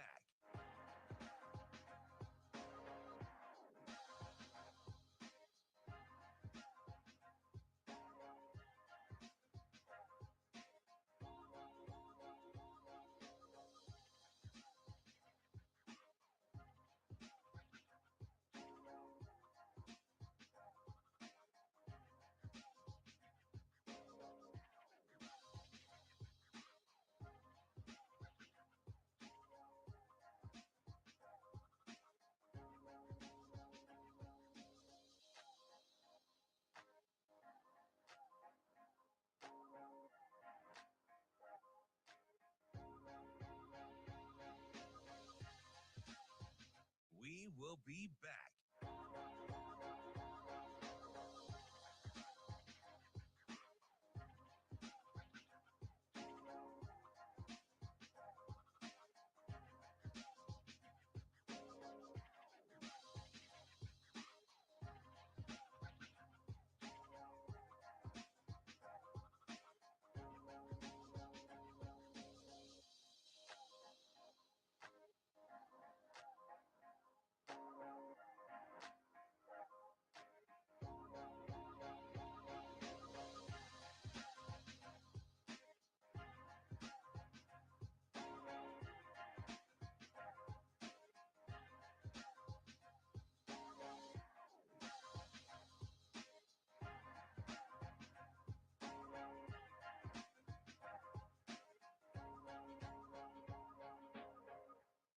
will be back.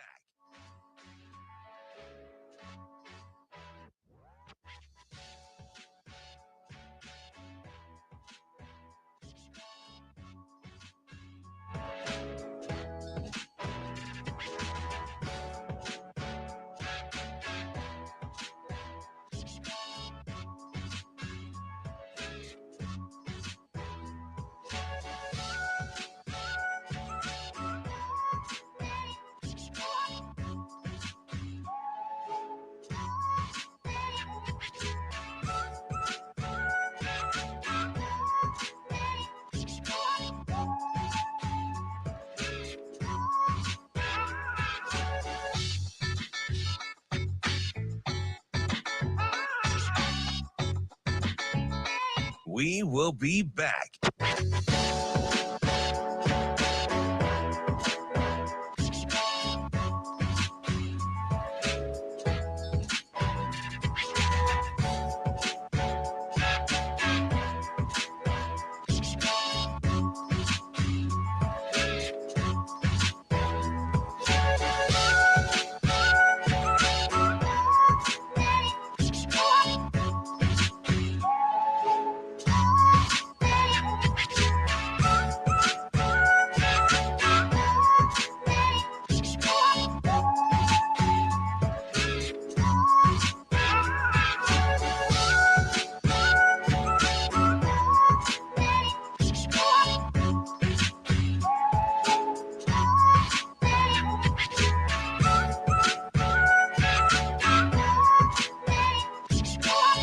We will be back.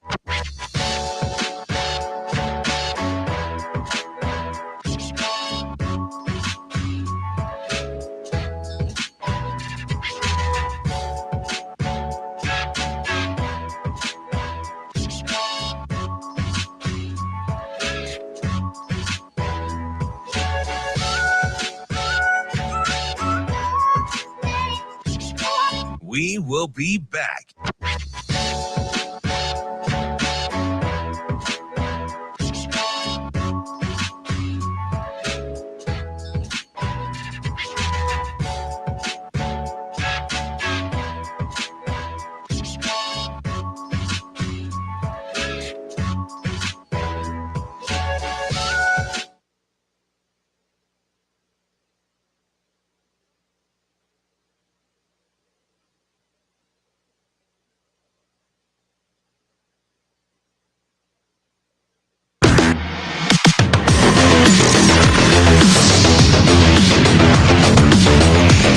You're listening to Hurrdat Sports Radio.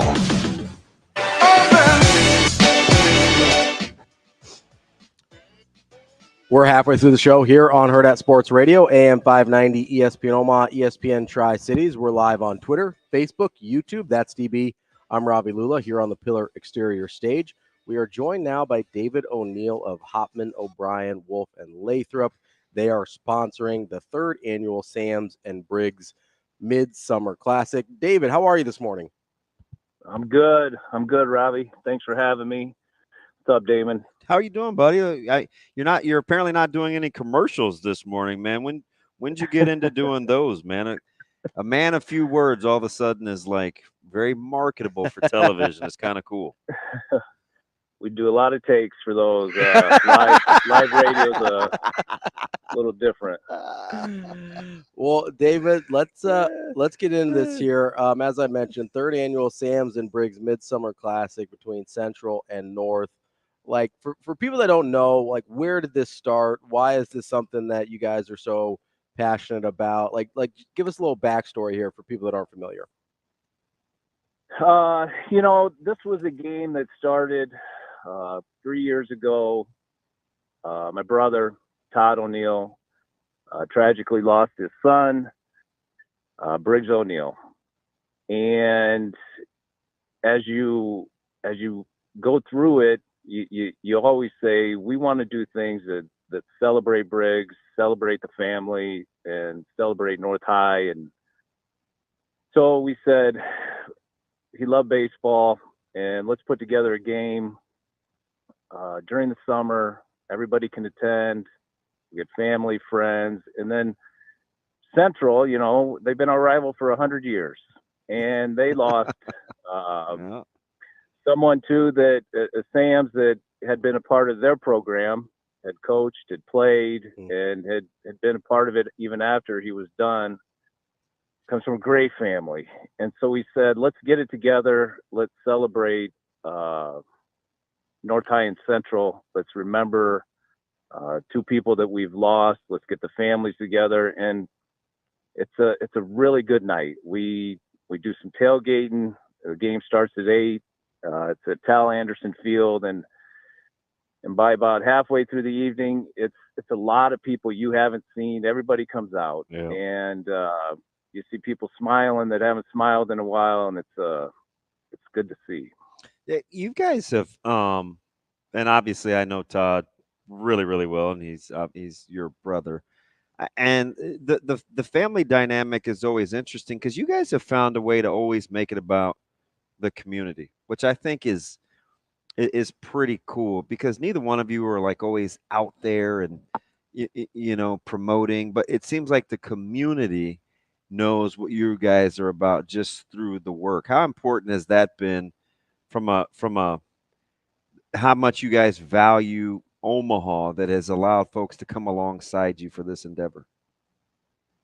Well, it's important that I've always felt, and it's been passed down through my grandparents who were North High, my mom, us, and now our kids. It's always been passed down that you volunteer and you get in the trenches and you be a part of the community, and people respect that, and they see things that we're putting together and celebrating North High, celebrating Central, and they say, let's be a part of it. You know, those are good people that are working hard and doing things the right way and want to do things that are good for the community. And so you get a good turnout, and people say, what can we do now?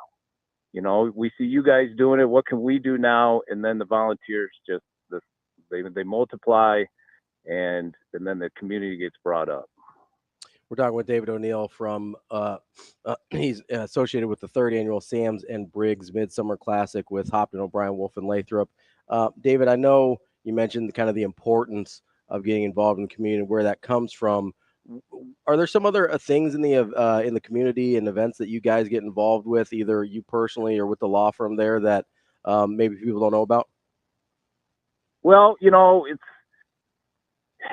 when you get into marketing and advertising, it's always like, it's a fine line. You say, what are we doing for the community that's philanthropic, and what are we doing, you know, to get a return on investment? And sure, it's so you have these meetings and you say, this is for the community, and really it's for the kids. And so we do a lot of sponsoring of, you know, last night we had a Legion game between North High and Bellevue East, and it was Hopman O'Brien versus Hopman O'Brien. And and I said, the Hopman O'Brien Classic, I think the Bellevue East coach called it. And I said, you know, those are the things that are cool. You know, you got programs that aren't drenched in money, and you got some kids that might need some scholarships, but you certainly don't want them playing video games at night and not being able to play ball, you know? So they get to come out, nice afternoon.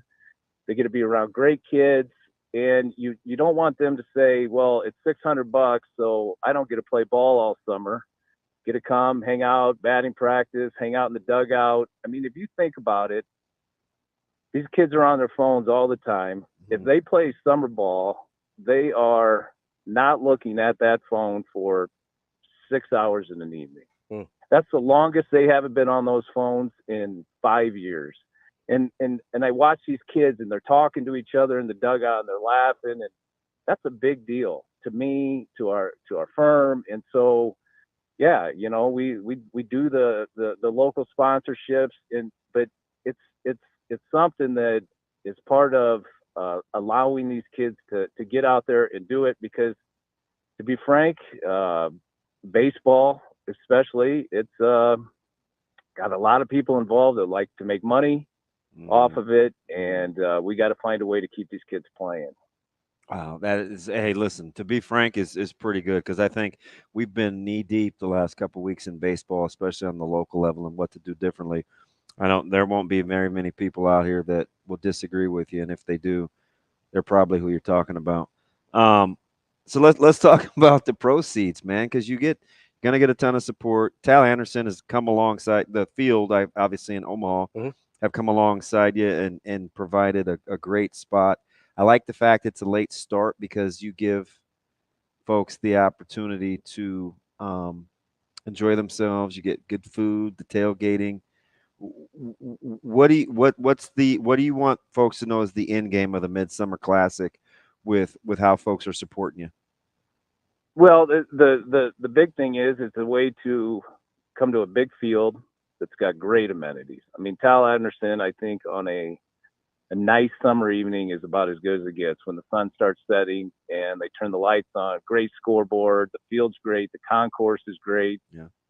So it can accommodate a ton of people, and they come out, you buy some tickets, you buy some swag, some shirts, and those go to a couple scholarship endeavors, and they also go to these programs that are nickel and diamond, trying to find a way to keep the kids playing that Briggs and Sam's would have loved to continue to be a part of. And just at the end of the day, just being able to pay the umpire fees for some of these programs is a big deal, and that's what these go to. They go to a couple scholarships, and then they go to allowing these programs to continue to have teams that get to play summer ball. 8, 6, and kids under 4 still free. That's right. Nope. 9 and 5 this year. 9 and 5. I just looked before we had to raise it $1. So that's not too bad, though. Cool. That's not too bad. No, not too bad. And then the Briggs's baseball team, we've had a North Omaha select team, Northside Vikings, for the last 7-8 years that we've put together. And it was Briggs's team, and they're going to be throwing the first pitch out for the evening for the North High side. And Briggs always played it up a year. He and those 8th graders that he always played with, they'll be coming up into high school, and so they're all going to be excited about being there. And it's as you get farther away from the tragedy, and losing Briggs, it becomes more and more shocking. And you don't want your brother or Jen, you don't want them to ever think that that people are forgetting about Briggs and such. And so, you come out, you celebrate, everybody comes out, and they let Todd and the Sands family know that we remember and we'll never forget. You're a good man, D. Appreciate you, buddy. All right, guys. I appreciate you having me on. I like your show. Thank you, buddy. Appreciate that. That's David O'Neill from Hopman, O'Brien, Wolf, and Lathrop for the 3rd annual Sam's and Briggs Midsummer Classic. Go to my Twitter. I have retweeted where you can get your tickets. I will do the same. It's at R.A. Lulla or at Damon Benning. There's a link to Ticketmaster right on there. I just clicked on it. Super easy to navigate. And it's fun. Those guys know how to get after it. $9 for adults, $5 for kids. Under 4 is free, I believe he said. Yep. So make sure you get out there. Find it on our Twitter. That's DB. I'm Ravi. Lulla. More coming up next. We will be back.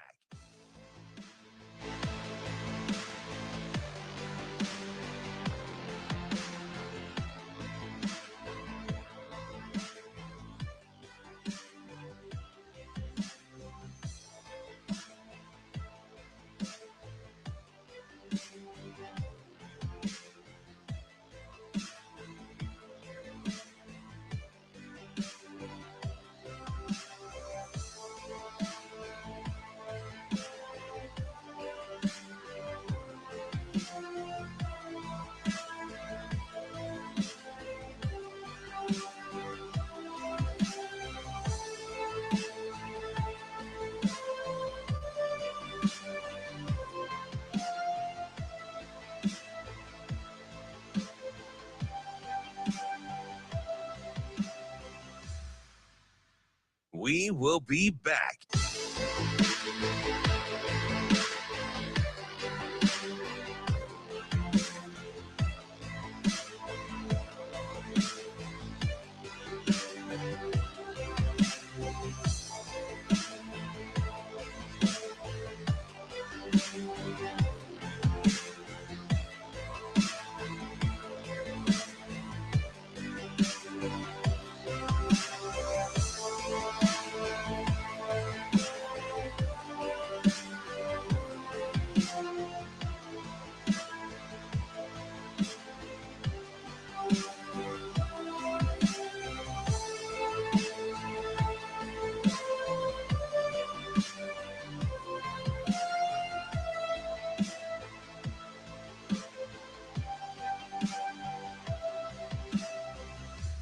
We will be back.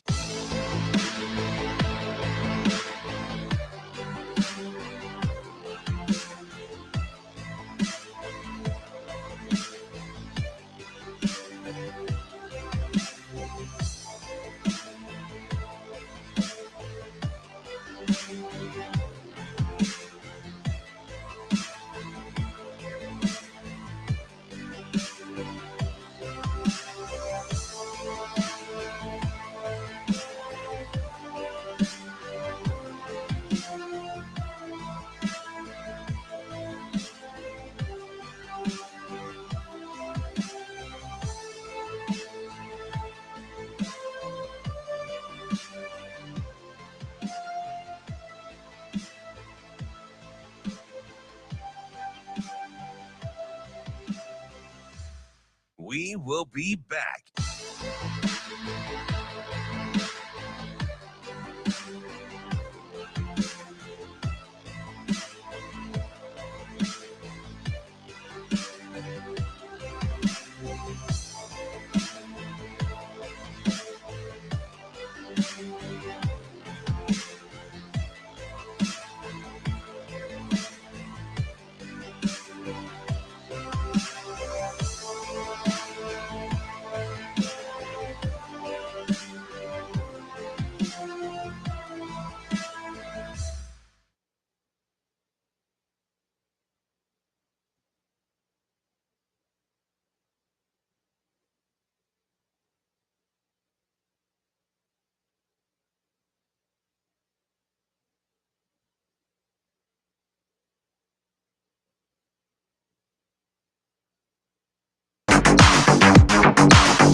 You're listening to Hurrdat Sports Radio.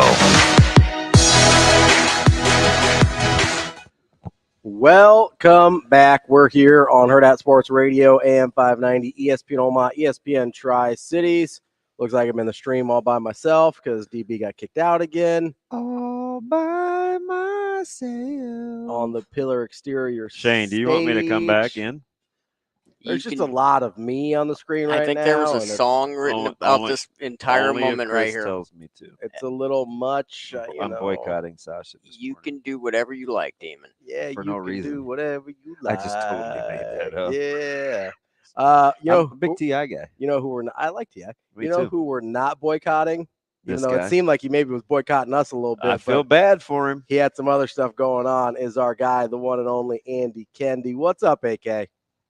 Boys, good morning. DB, props to you for channeling your inner Eric Carmen. That was Eric Carmen all by myself. I can relate because I've been all by myself for quite a bit lately. So without though I should say props to my nurse wife, Wendy. Oh, she's incredible. Treat me. Right? I tell you what, this has been one heck of a month, fellas. So, and I told her, and she was, oh gosh, bless her heart. I don't know how you did it because I think you're kind of nuts, but she's such a gentle spirit, right? And she's like, Damon, can I sit here? I was like, hey, no problem, whatever. And she goes, did you hear about Andy?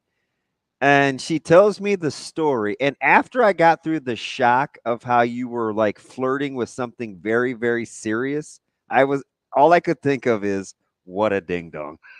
Right? I went through the oh my gosh, like the infection in it, like that's in his spine. Like what? That's serious. Oh, he caught a break. Yeah.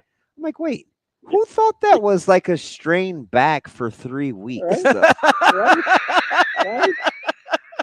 It was actually 3 weeks ago today. I go get an MRI because I'm like, man, this bad back thing has been hanging around a little longer than normal, right? I'm having trouble standing up. And MRI comes back. It says I have a bacterial infection in my spine. It's discitis osteomyelitis. That was the medical term.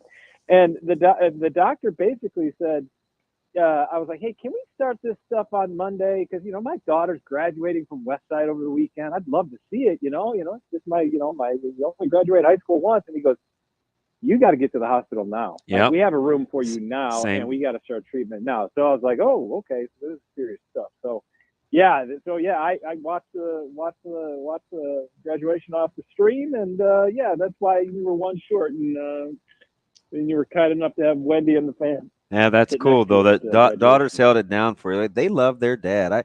You got them fooled, don't you? I mean, must be rough. Mm-hmm. Must be rough in that household. Yeah. I got them fooled. There's no question. I would have way more gray hairs than you though, because I'd at least need a little testosterone in the house to switch it up. Well, it's weird because the only other boy in the house is the dog, and the dog. I know it. The size of my hand. Yeah, you see me. You seen how small my dog is? Yeah. It's like a lap dog. It's like a purse dog. It's Paris Hilton borrowing it from her. That's how small that dog is. So but the good news is that the blood levels are trending in the right direction. But man, you guys, anybody who's had an infection like this, that's serious stuff, and it is slow going. Every time I'm not the most patient person. I know it shocks you guys, but I am not patient. And they say that you're supposed to get 1% better every day. And I'm like, 1% better? That's like 3 months. Forget it. I want to go right now. So it has been a slow process. I'm still sleeping on the couch because it's easier to get up and down and be mobile. And it is, but, God bless the docs at Methodist and the nurses there and all the support staff. And they, thankfully we did catch it when we did, because it could have been really a lot worse than it turned out to be. It's always super unsettling when you don't really understand how serious something is, and then the doctor's like, oh no, this needs to happen now, and you're like, oh yeah, okay, yeah. And then it kind of hit me. It went from like being really sad that I'm not going to miss my daughter's graduation to okay, let's figure out what this thing really is. It was serious stuff. I had a doctor tell me once, is there anyone here you'd like to have with you, before he told me news? And I was like, oh God, this is bad. I'm telling you, AK, I can relate, man. I had an abscess. I was hard-headed about a broken nose, and I had to get fiberglass stents, and like during outpatient surgery, I got a little fluid on the head because I'm dumb. And it's like 4 days later, over the 4th of July, it's like, oh, we're glad you didn't have meningitis. It was like just from being, oh, I'm fine. Oh, it's fine. Like, oh, and the doctor, and I told Ravi, he goes, what are you doing tomorrow? And I go, I just want to sleep. Like, I felt miserable. My weight was down. And he goes, now, how about surgery? I go, and he goes, you got to stay here. I got to show this to my partner. I was like, wow. Like, I am. Yeah, when they're using you as a medical example, that's a bad sign. I am not very smart. When you're the test case, that's bad news. And I got to say, though, man, between Matt Tilly and Lauren Michelson and Eddie Messel, who's been a champ stepping up from the news desk.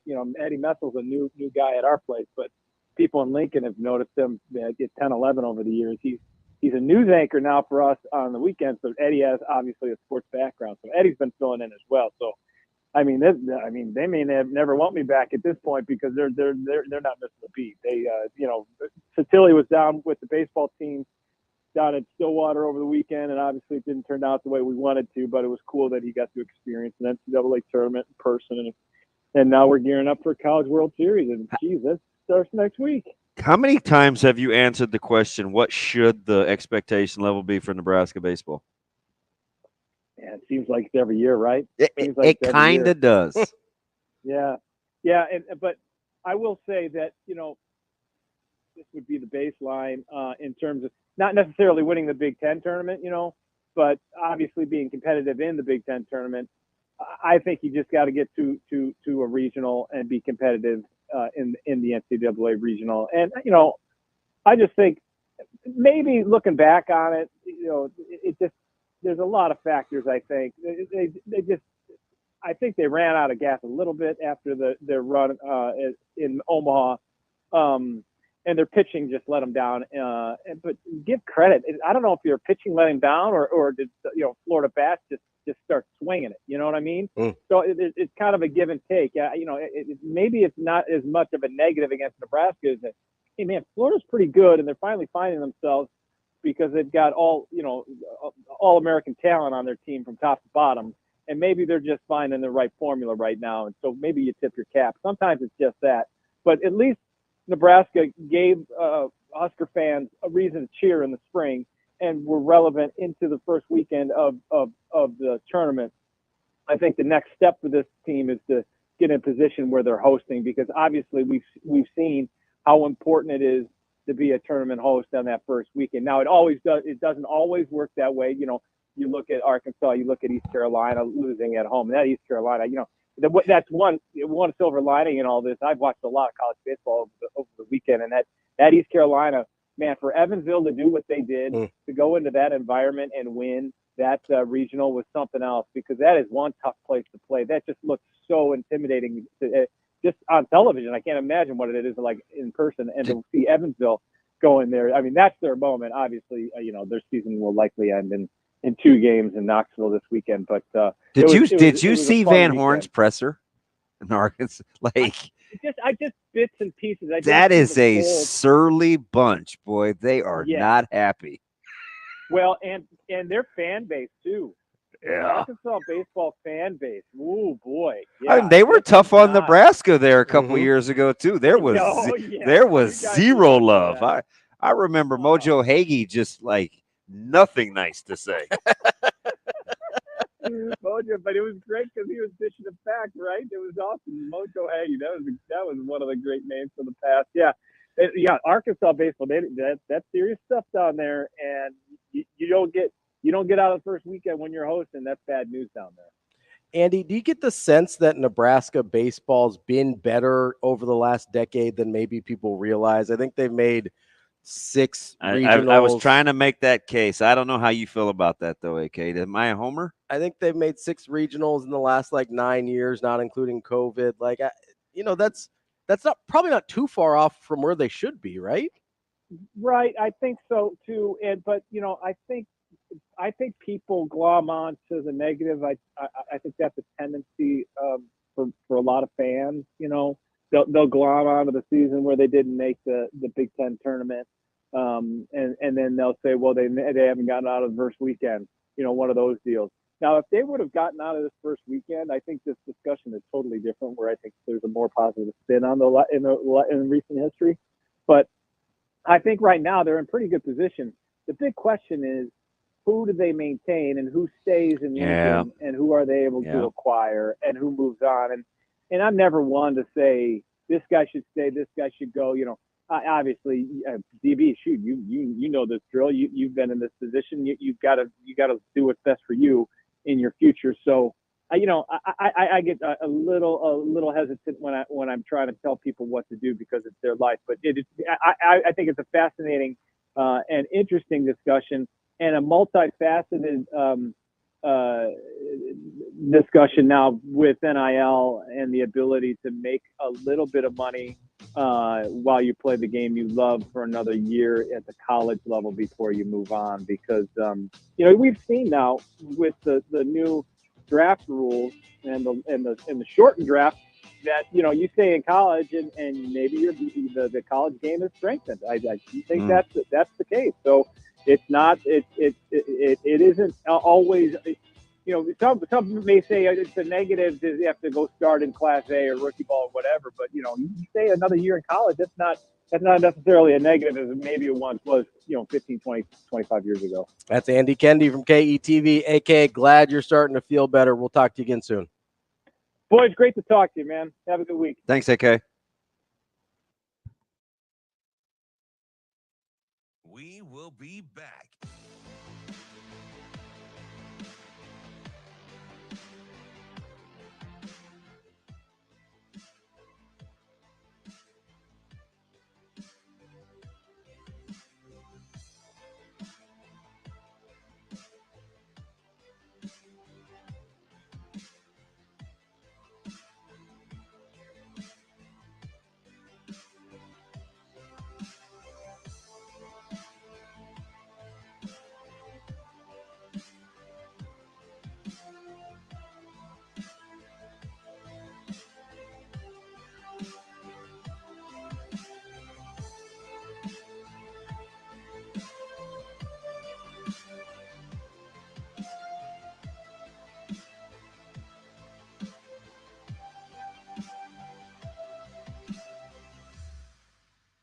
We will be back.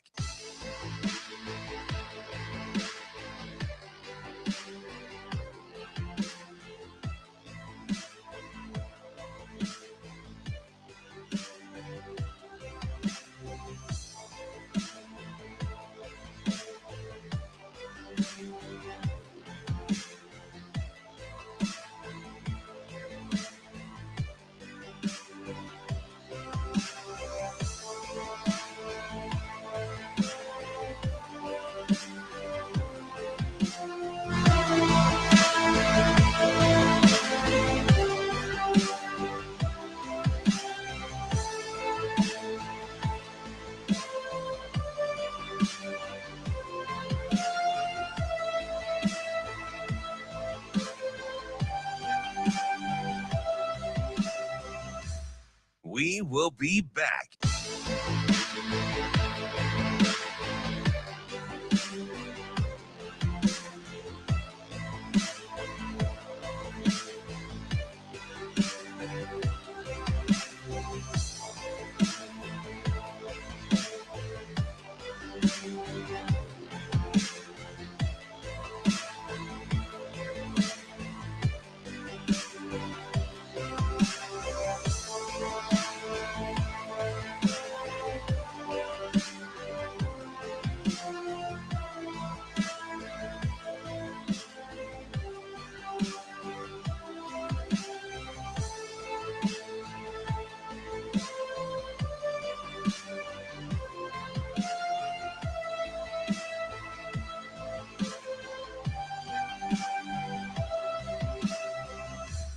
We will be back.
You're listening to Hurrdat Sports Radio. Now, gas station coffee enthusiast and Nebraska writer for The Athletic, Mitch Sherman. It's great to see you. It's been since a cold day in the corner of Memorial Stadium. Mitch Sherman. I wrote that down because I'm going to use it in life. Mitch Sherman. It's not something that you generally hear, and it's certainly not something that you see put into action. Mitch Sherman. It's a lot more rare than you might think that they actually say it in the way that he says it and then go do it. Here is Mitch Sherman. Kicking off hour number 3 here on Hurrdat Sports Radio, AM 590, ESPN Omaha, ESPN Tri-Cities, KFOR, and Lincoln. As we get to Mitch Sherman, I want to remind you to get to unionomaha.com. There is a match coming up at Warner Park on Thursday, a week from tomorrow, June 13th, against Spokane. It is the Special Olympics Unified Series match, and it is part of the USL Cup. Make sure you get to unionomaha.com to get tickets. Joining us now is Mitch Sherman from The Athletic. Mitch, how are you this morning? I'm great. Good to be with you. How are you guys? Good, Mitch. We're hanging in there. I got a chance to catch you with Schmitty yesterday on the drive back at 590 on, man. I feel like you're a lot of places. Do you feel busy now being in hot demand and having the podcast now? It's not a lot different. You have a regular job. Yeah, it's not a lot different. The podcast is great. Just got done doing that here this morning, but it's like a 45-minute commitment a day. So if I'm not doing that, I'm probably just scrolling the socials. So this is more productive for sure. What were the hot topics on the pod? What shouldn't we ask you about if you feel talked out? We were talking about Thomas Fedoni and Ramir Johnson and in the new episode of Chasing 3 that came out last night. I thought it was, you can ask me about it. I thought it was super cool that I don't know if you guys saw it, but they took people behind the scenes and let them hear what it sounds like to the quarterback when a play gets called in the discussion that the coaches have up until there's 15 seconds on the play clock. So I was kind of marveling at that technology and just what it looks like. And then we had a debate about an actual debate. Connor and I haven't debated a bunch, but he thinks that Nebraska needs to be the kind of offense that features a 1,000-yard running back, and I do not.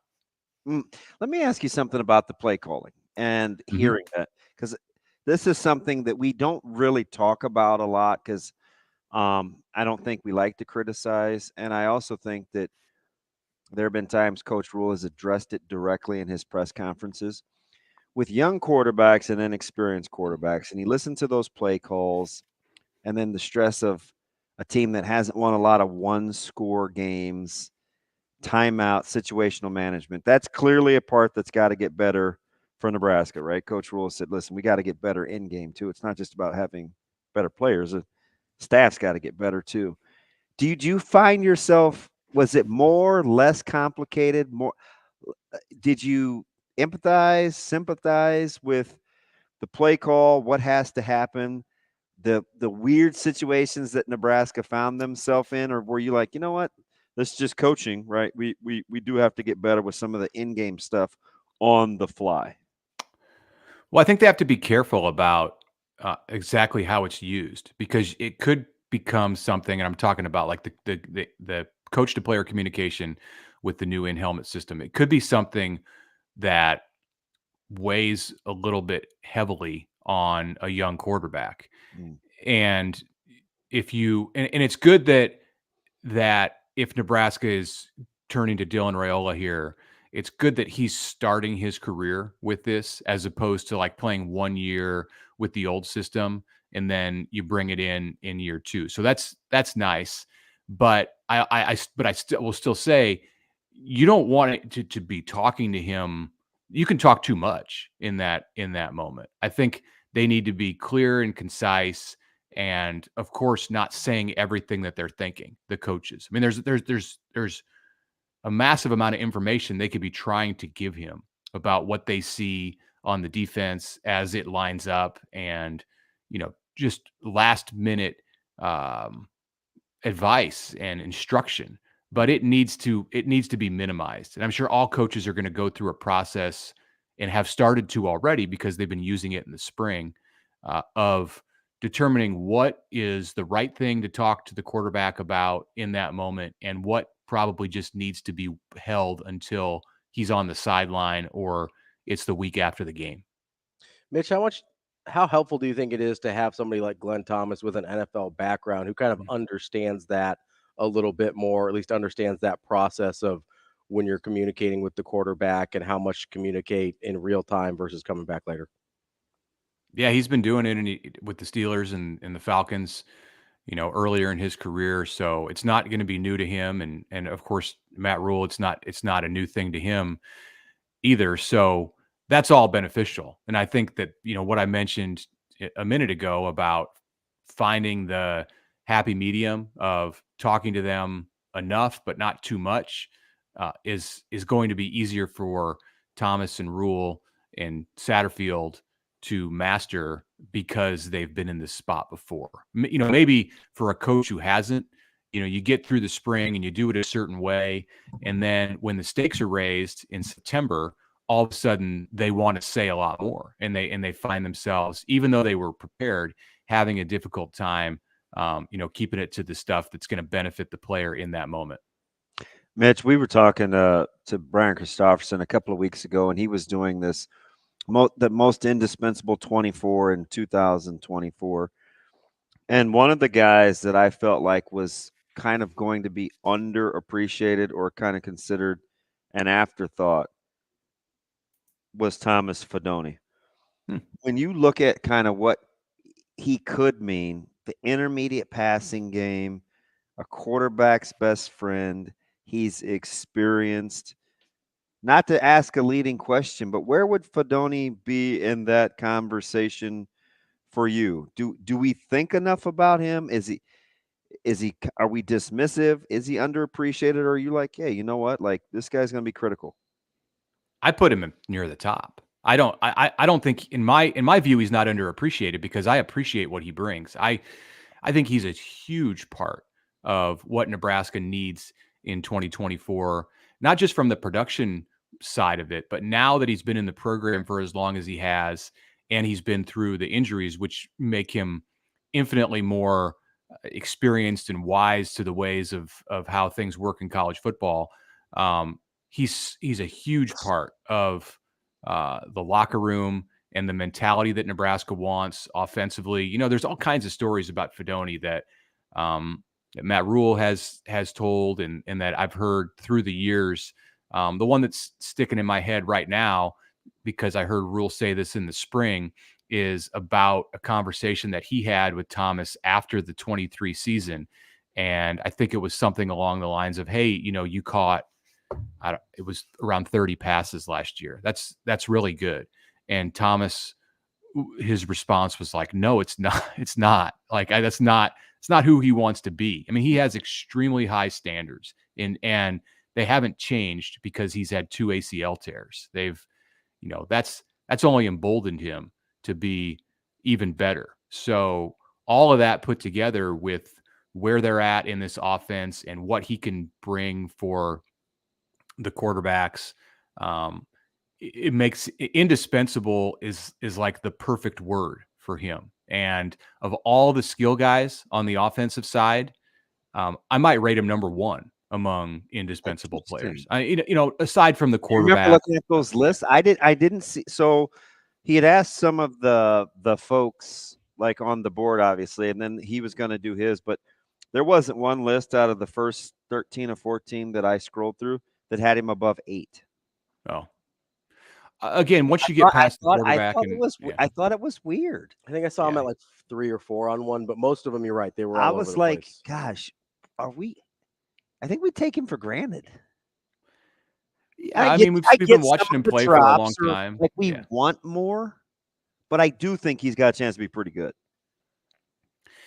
Yeah, and it'd be interesting to see what good looks like at that position because there's other options and there's other, Thomas isn't going to play 60 snaps. I don't think, unless they're in double tight, all the time, which they won't be with their wide receivers. So, he's going to be like 40, 45, and, Borkature is going to play a lot. And then some of that depends also on just how many snaps there are available altogether on offense. What kind of an offense is you got to get out of the low 60s, right? Like, yeah, for sure. That thing's got to be closer to 70. It's harder. It's harder now in college football with the way the clock moves and started last year to get up in the, it used to, I don't think it used to be that difficult to have 75 plays, 70 to 75. And now it's tougher.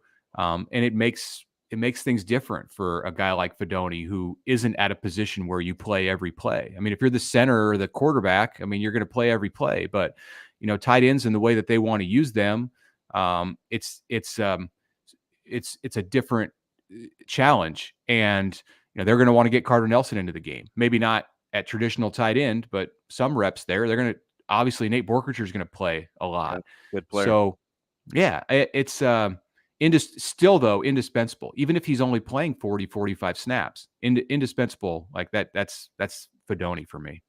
We're talking with Mitch Sherman from The Athletic. Mitch, let me ask you this about the tight end room, because as you've, I'm sure, noticed, Nebraska has both signed and is recruiting a million different tight ends.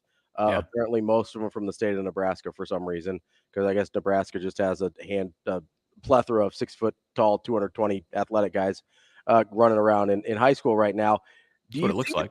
It really does. Do you think it's important for, like, I guess, proof of concept or case studies to have Thomas Fidone be successful in terms of getting some of those numbers up? Or do you think they just recruit all these guys because they're like, hey, they fit an athletic profile, we'll find a spot for them, we don't care if it's actually tight end or not?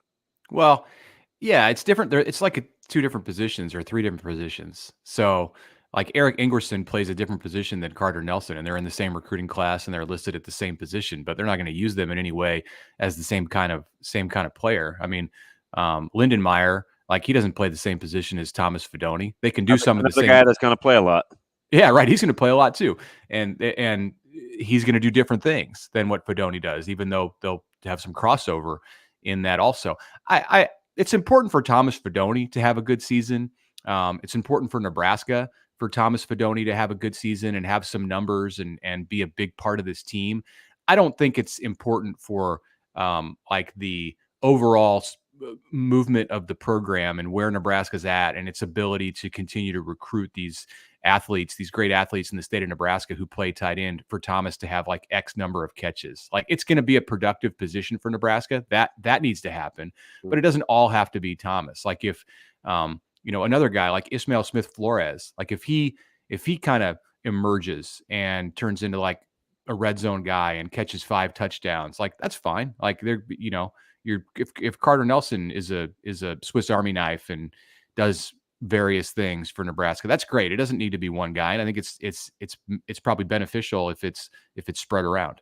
The other funny thing is, I'm going through this, is a guy like Janarian Bonner. I mean, you could break the huddle like an 11 personnel with 1 back, 1 tight end, and if he wants to play, motion him to like an inline tight end and get to 12, like, you can. Like, he's another versatile guy that can play along that deal. When you look at like indispensable, how many of the guys in the secondary make your top 5, if any? Top 5 on the whole team, or just the defense? On the whole team. Indispensable. Tommy Hill is there. Just because of your number 1 corner is somebody you need. I mean, you can have a whole team, but if you don't have that guy, then you're very vulnerable. And then I'd have to put it together, but Isaac Gifford would be close. And he might be there. In fact, I think you can make a case that he's there for sure. Like, maybe even the number 1 guy, or right around the number 1 guy on the whole defense. But that's open for debate. So those 2 are in contention, and I would probably just automatically stick Tommy Hill there because of the position that he plays. Isaac gets it more so because of the person that he is and the impact he can have on the team. Where would you put Ty and Nash in that conversation? I mean, there's not enough spots to go around to include all of these guys. I mean, well, you get 24. They don't have to be in your top 5. Oh, okay. In the 20, they're not. I was going to say, you can't put all these guys in your top 5. Yeah, just in general in this conversation in terms of importance on the defense. Yeah. Like, where do they slot in? Very high on the defense. They're both in the top 5 on the defense, and you probably got to have one of them. And I'm not sure which one it's going to be. Like, right now, we talk about Ty and Nash, like Nash and Ty and Nash. It's interchangeable. They don't do the same things. Again, like at the tight end spot, there's some crossover in some of the stuff that they do. But I'm excited to see when the season begins, like how those guys differentiate from each other in the kind of play that Nebraska gets, and what their snap counts look like, and what Nash looks like as a player at a different weight than what he played at last year, and Ty Robinson, also is, I think, going to be somewhat of a different player in 24 than he was in 23. So I can't necessarily like rank them in order with each other at this point, because I don't know. But just the two of them as a duo are, they're essential for Nebraska to have success. I think that whole the 3-3-5 and the way Nebraska runs it, 4-2-5 sometimes, various looks out of the 3-3-5 with Tony, but that position in the middle, the big guy, if they're talented and you have depth and they're experienced and they can get a stop, on a 3rd and 1, then just because of that, they're indispensable. And maybe they're in this order, maybe they're not. But of like the Charles Boodle Nation kind of trio over there, who do you need at least 2, right? You need 2 of those 3 to be almost interchangeable, or do you need all 3, do you think? Well, it depends on Blyhill and how that goes through the summer. If it's September before he can even go full speed, then yeah, you're going to need and Dwight Boodle is coming back from injury himself, but you're going to need for sure 2 of those guys and probably 3 players overall at that position. Little Buford, I'm sorry, Little Buford. Right. Yeah, Mario as a true freshman, and Dwight Boodle too. I mean, all of those guys. Jeremiah Charles, we know about his athleticism, and I think it's going to come together at some time.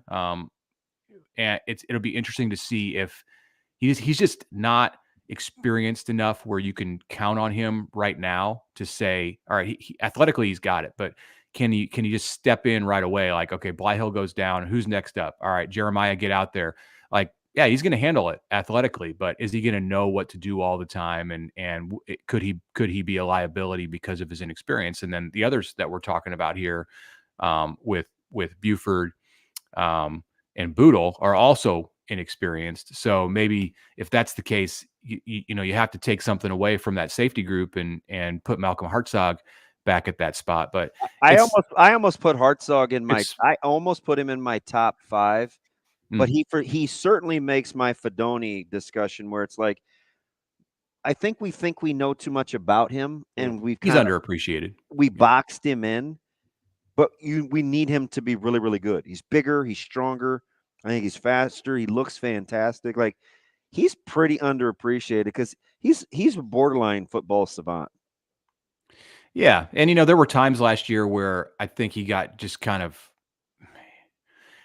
maybe he gets overlooked in the conversation right now, because there were times last year where he looked like he made a mistake here or there, or was overmatched on one particular play in a game. But I don't think that's who he is. And you saw that football intelligence from the year before, his true freshman year, just what he can add when he has when he knows what he's doing. Like last year, it was tough for him because he went back and forth between corner and safety. And this year, I think what they need, and I know Evan Cooper feels this way because I've heard him say it. What they need to do with Malcolm is find the position that is going to work for him, and hopefully you're able to keep him there all year. And that's going to be easier said than done because of the timeline with Blyhill, and then the maturing process, the football maturing process with Charles and Buford and the others who play corner. Mitch, Ethan Nation too. We've talked about a lot of guys that would be in our top 5s or would be, kind of knocking on that door, that underappreciated. One guy we haven't talked about yet, and I'm going to try not to ask this in a leading way like I did with Brian Christopherson or whoever we were talking to last time. Where does Dylan Raiola fall there for you without having ever seen him play real college football? I think just because of the nature of the position, it's well, I don't know. I was going to say it's number 1, and it probably is, But in this conversation about indispensable, I think you have to consider the whole position. And, like go to Ohio State. Yes, indeed. It's yes, indeed. Go to Ohio State and talk about Will Howard, as indispensable, and he is. But it's a little bit less so because you've got of who you have behind him, and that there's a bunch of 5 stars just like lined up. So in assessing the indispensability of Dylan Raiola, you have to come to some kind of a conclusion about what Nebraska has with Heinrich Haarberg and Danny Kaelin right now. I believe the narrative about Haarberg that he made big strides this winter and spring, and that is it because you saw it? In part, yes, but it's more than that. It's hearing the way it was described, and then seeing it in bits of practice, and then in the spring game, it certainly helped. And I also think you have to take a 30,000 foot view of the 23 season, and our memory, the lasting memory of him, is November when he was beat up and beat down a little bit. He won 5 games as a starting quarterback, and it wasn't all about the plays that he made. A lot of it had to do with the defense, but some of it was about the plays that he made and the way that he came through when they needed him to come through. It didn't work with anybody else. There wasn't another quarterback on the game who started a game that Nebraska won last season, so he gets credit for that. And I realized that some of those games were mishmashes of different quarterbacks playing, but he started them, so it's on his ledger.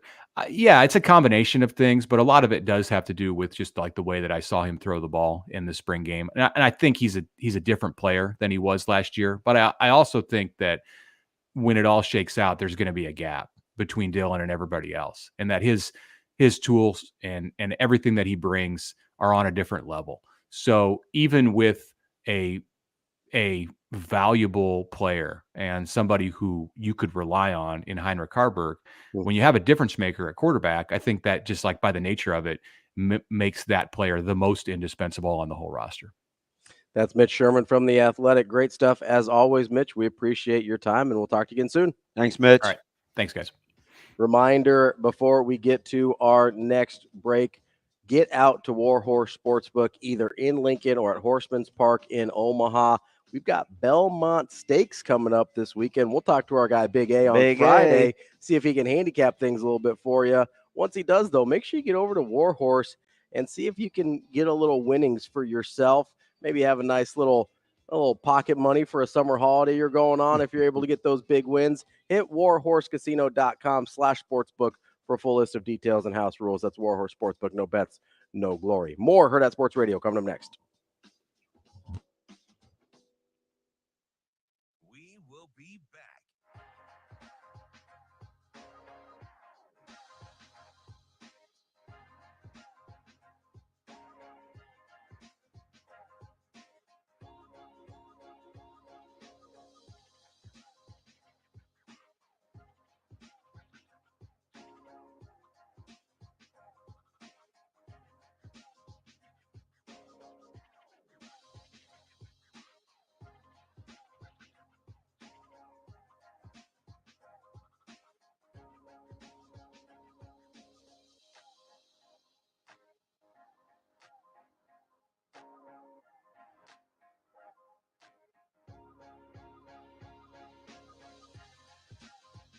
We will be back.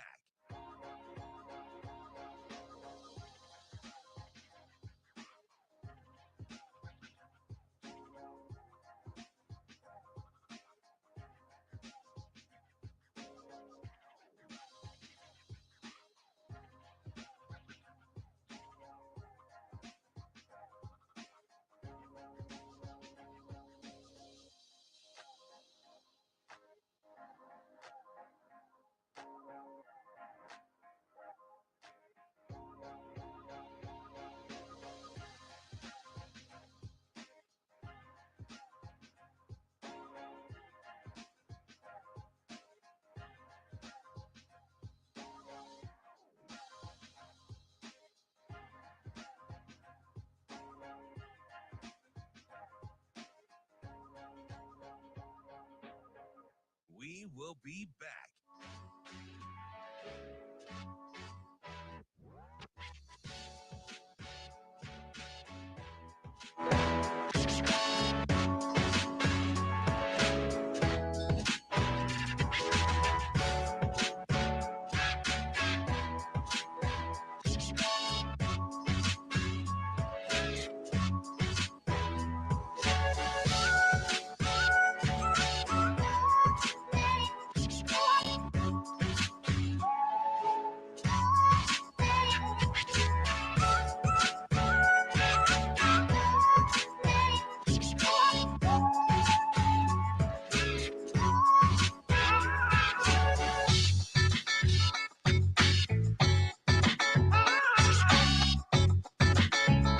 We will be back.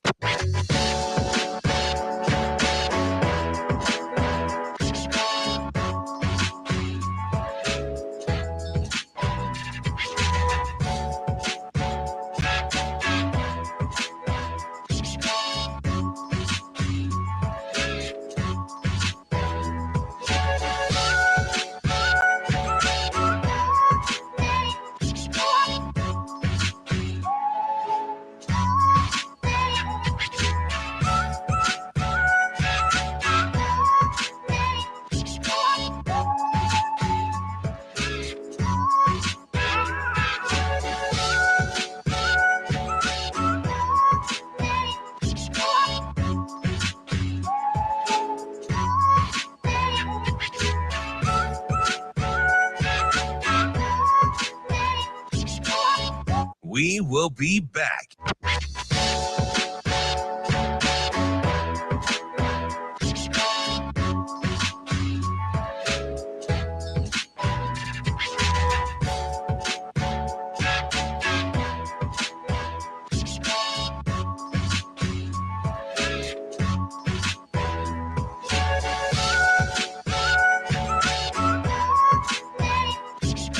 We will be back.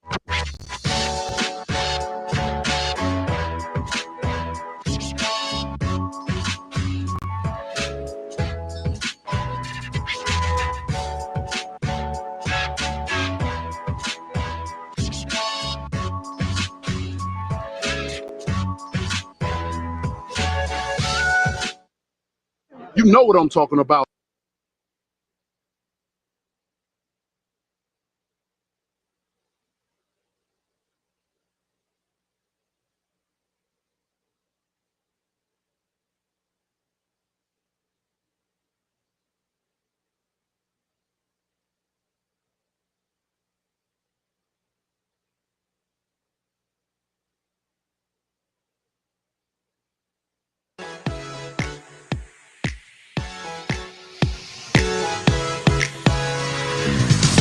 You're listening to Hurrdat Sports Radio.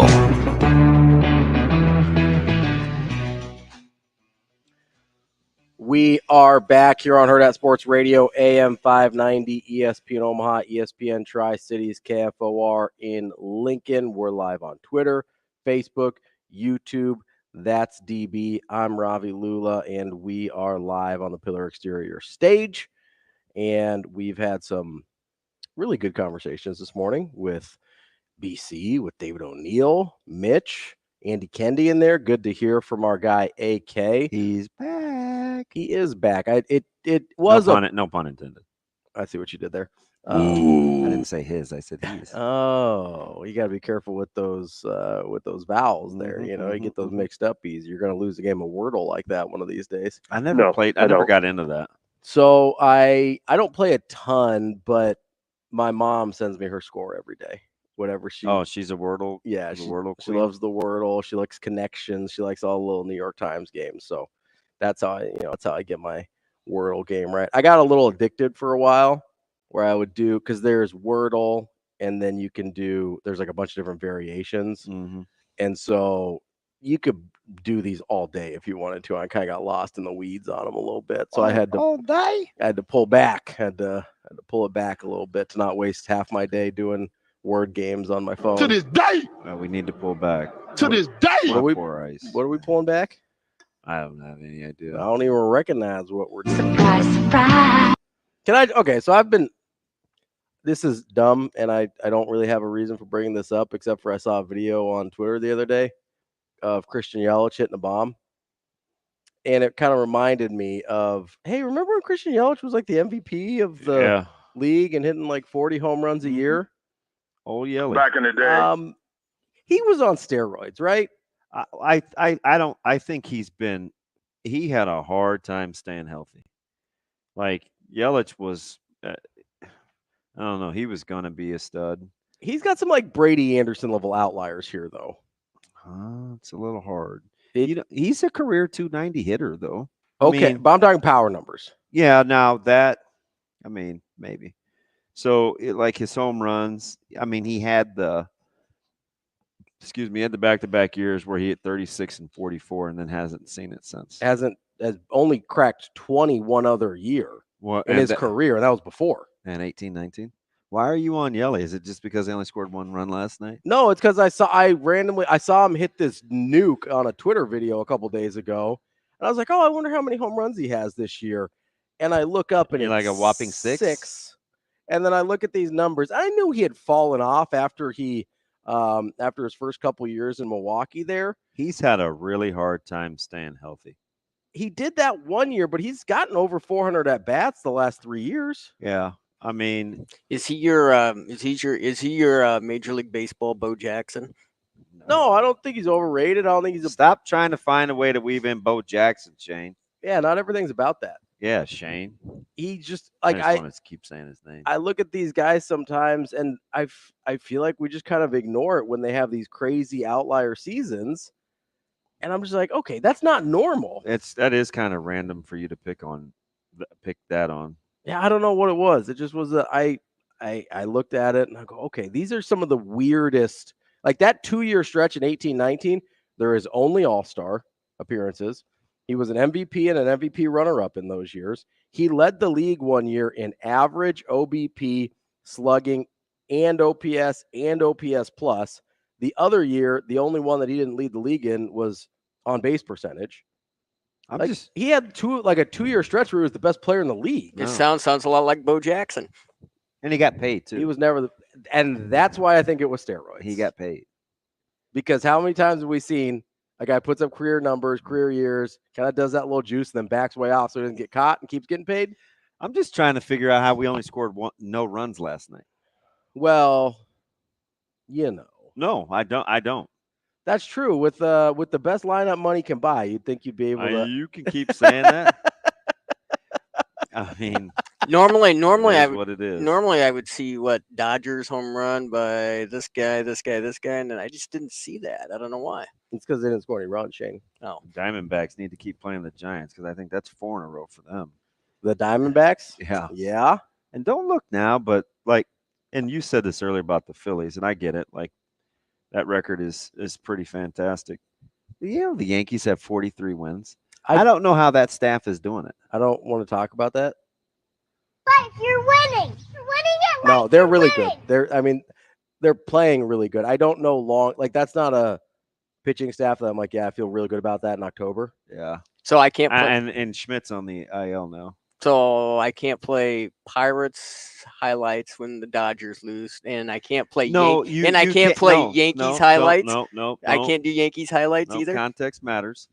I said, why yesterday did it take you 2 hours and 40 minutes to play LSU and Carolina as a highlight? Interesting. But in the Open today, I was saving the best for last yesterday. You played the Dodgers-Pirates 1-0 game with the only run scored being. And normally I double check that. I mean, maybe I need to just follow. I don't want to follow the Dodgers on Twitter. Do what you want to do. I don't want to follow them on X, but maybe I just need to follow them so I can have the score in the back of my mind every day. It's your world. Why? You afraid X is going to give it to you? They ain't giving it to anybody now. Oh, good point. R.I.P. Well played by both of you. R.I.P. Shane, that's why I hope your Celtics get buried tonight, but I don't think that's going to happen. Tomorrow night. Ridiculous. Is today Thursday? No, today's Wednesday. Oh, fudge. Well, that's right. Most weeks have 5 days. Last week we only had 4. I'm thrown off because I wanted to go to our passing league, but it's the passing league it's our game that didn't happen. Now I think we're headed to Lewis Central. Why did that happen? It's kind of weird. I don't know. I mean, it was kind of weird how the whole thing just got a little sideways. I don't know. Would you wear helmets in passing league? If that's what we do, yeah. Yeah. Well, apparently not.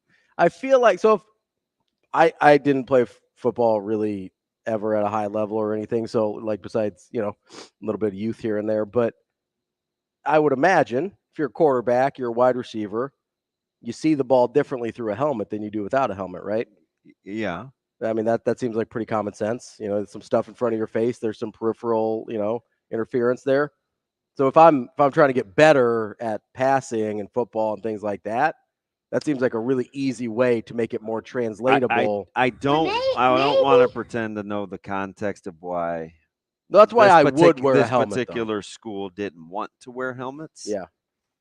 Maybe I don't know if they're not checked out. No, I don't know. Maybe they're not checked out. Maybe I have a hard time believing it's just we don't wear them in 7-on-7 because in the passing league, like everybody wears their helmets. Yeah.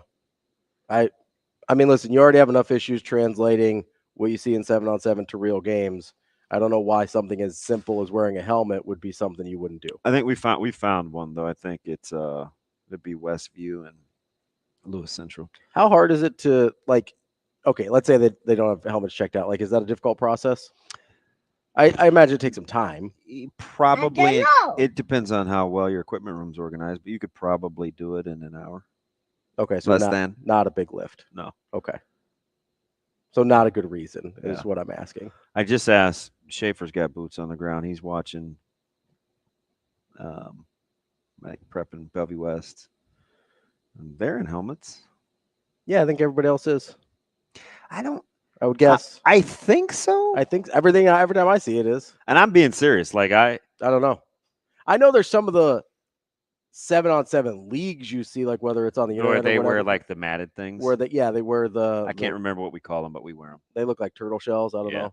Yeah. That's what I call them. I don't think that's what they're actually called. But it seems like maybe it'll protect the head a little bit. Maybe make it a little more realistic when you're looking through the old eye mask there. Yeah. I mean, it's only June. We'll figure it out. We'll figure it out. I mean, it doesn't really matter for you guys though, because the dynasty's over anyway. So what are we doing? Would you stop? God. Jiminy Christmas. But you're winning. Oh boy. What? Ravi Lulla here for gas in the fire. I do like gas in the fire a little bit. We don't pay that any mind. We never have. Won't be the first, the last. I mean, you can't afford to pay it any mind. All that NIL money you're getting out. So. By the way, you saw that in Florida, right? What? High schools. Yep. Can utilize NIL. There's a lot of places you can. There's a lot of states you can where their legislature allows for it. It's a disaster. Absolutely a horrible idea. It's going to be a total and complete cluster. Just imagine being a coach. That's why Texas didn't allow it, because you can imagine how that would go in Texas. Like their legislature specifically didn't allow it because it would be the worst in Texas. Boy, if you do that, you have to really restrict movement. Yeah, you got a free-for-all. You got to really lock down the transfers there. Otherwise, you got a free-for-all. But, hey, you give them enough NIL money, they can just buy a house in your district. Wow. I'm just saying. Put that on the list of, worst things to terrible ideas. Let's not do that. I got to ask my man, Florida Dave. He coaches down there. So does Lance. Yep. Figure out what Lance is doing. And I ask. Didn't realize Lance became a bag man.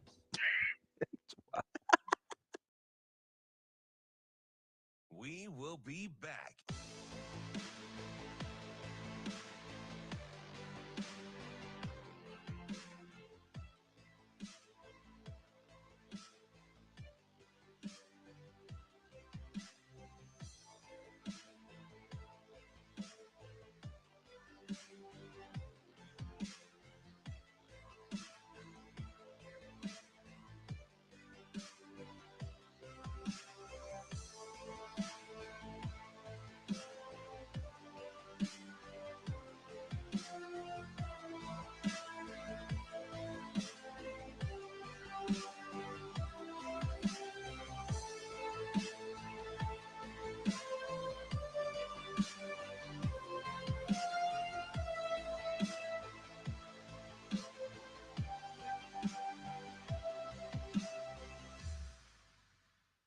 We will be back.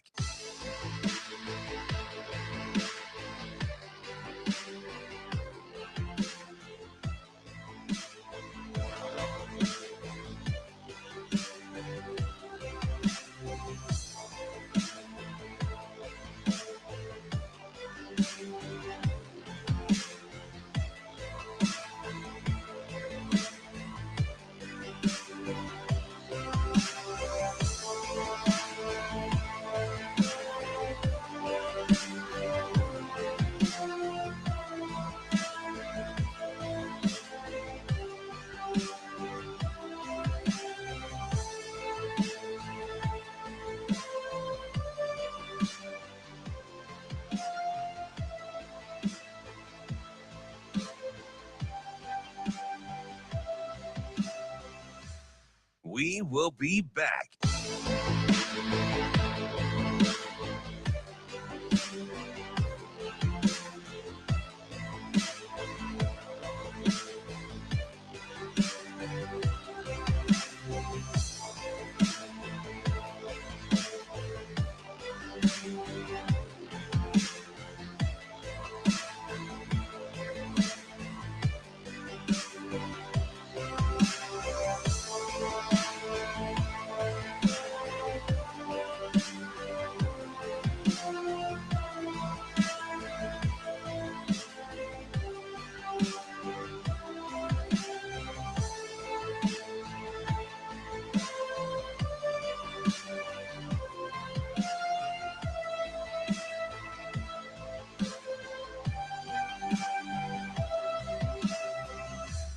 We will be back.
You're listening to Hurrdat Sports Radio. Wrapping up the show here on Hurrdat Sports Radio, AM 590, ESPN Omaha, ESPN Tri-Cities, and KFOR in Lincoln. We're live on Twitter, Facebook, YouTube. That's DB. I'm Ravi Lulla here on the Pillar Exterior stage. Are you thinking about going out? Well, I know you are. But if you're not DB and heading out to there for work, are you thinking about going out to the Nebraska USC game this year? Because if you are, you should get hooked up with the Nebraska Alumni Association because they're putting a travel package together. HuskerFanTravel.com. You can choose from a 2 or 3 night stay in a downtown LA hotel, exclusive events for travelers, game day transportation. You've got the official Husker Huddle pregame party as well. And there is an option to upgrade for tickets as well. Get to HuskerFanTravel.com because spots are limited. And I got to imagine people are going to want to get back out to LA for the first time in, 17, 18 years? Since 7, right? Yeah. So when 17 years last time they were out there, make sure you get to HuskerFanTravel.com. That's put together by the Nebraska Alumni Association.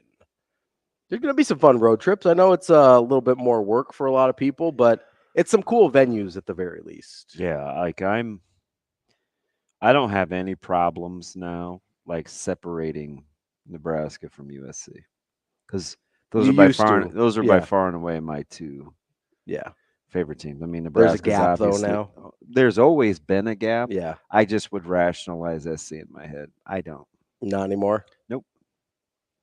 Was the affinity for USC, that was your dad? Yep. Okay. That makes sense. 100%.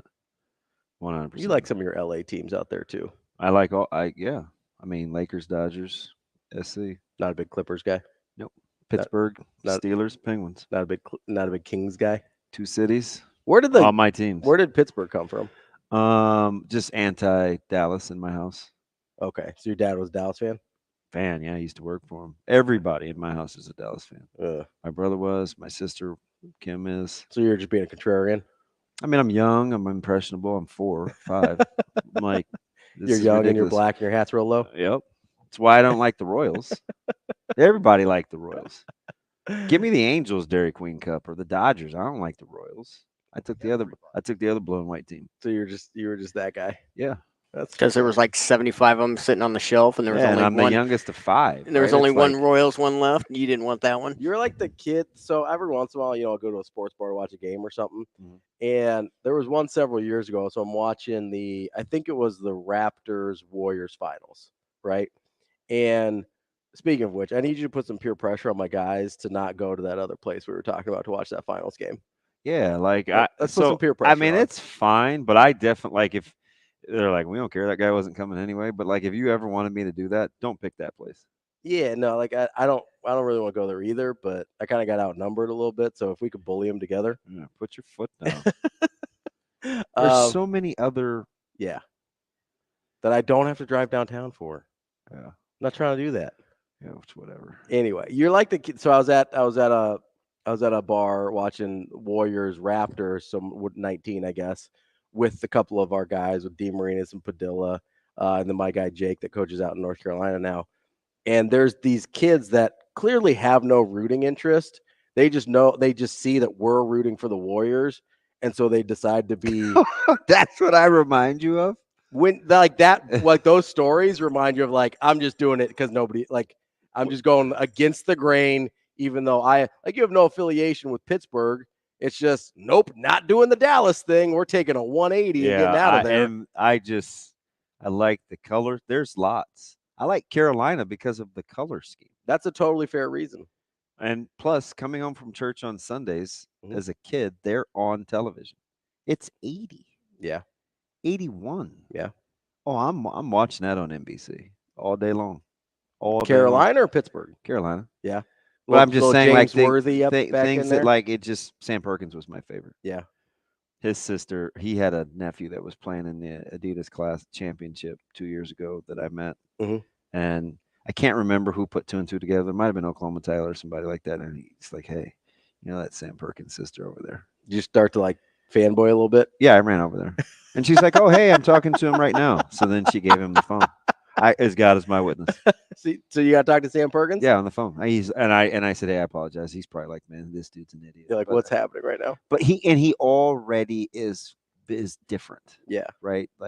Went through the whole Seventh-day Adventist thing and why he chose Carolina and was small place in Carolina. Mm-hmm. So socially, it was very different for him in terms of how he grew up. So I'm sure he was tickled to talk to some random in Omaha that probably knows more about him than his sister does, or that he actually forgot because it wasn't even important. But yeah, you're like the SNL skit when they're interviewing. He was Sam Perkins is the reason that I like North Carolina.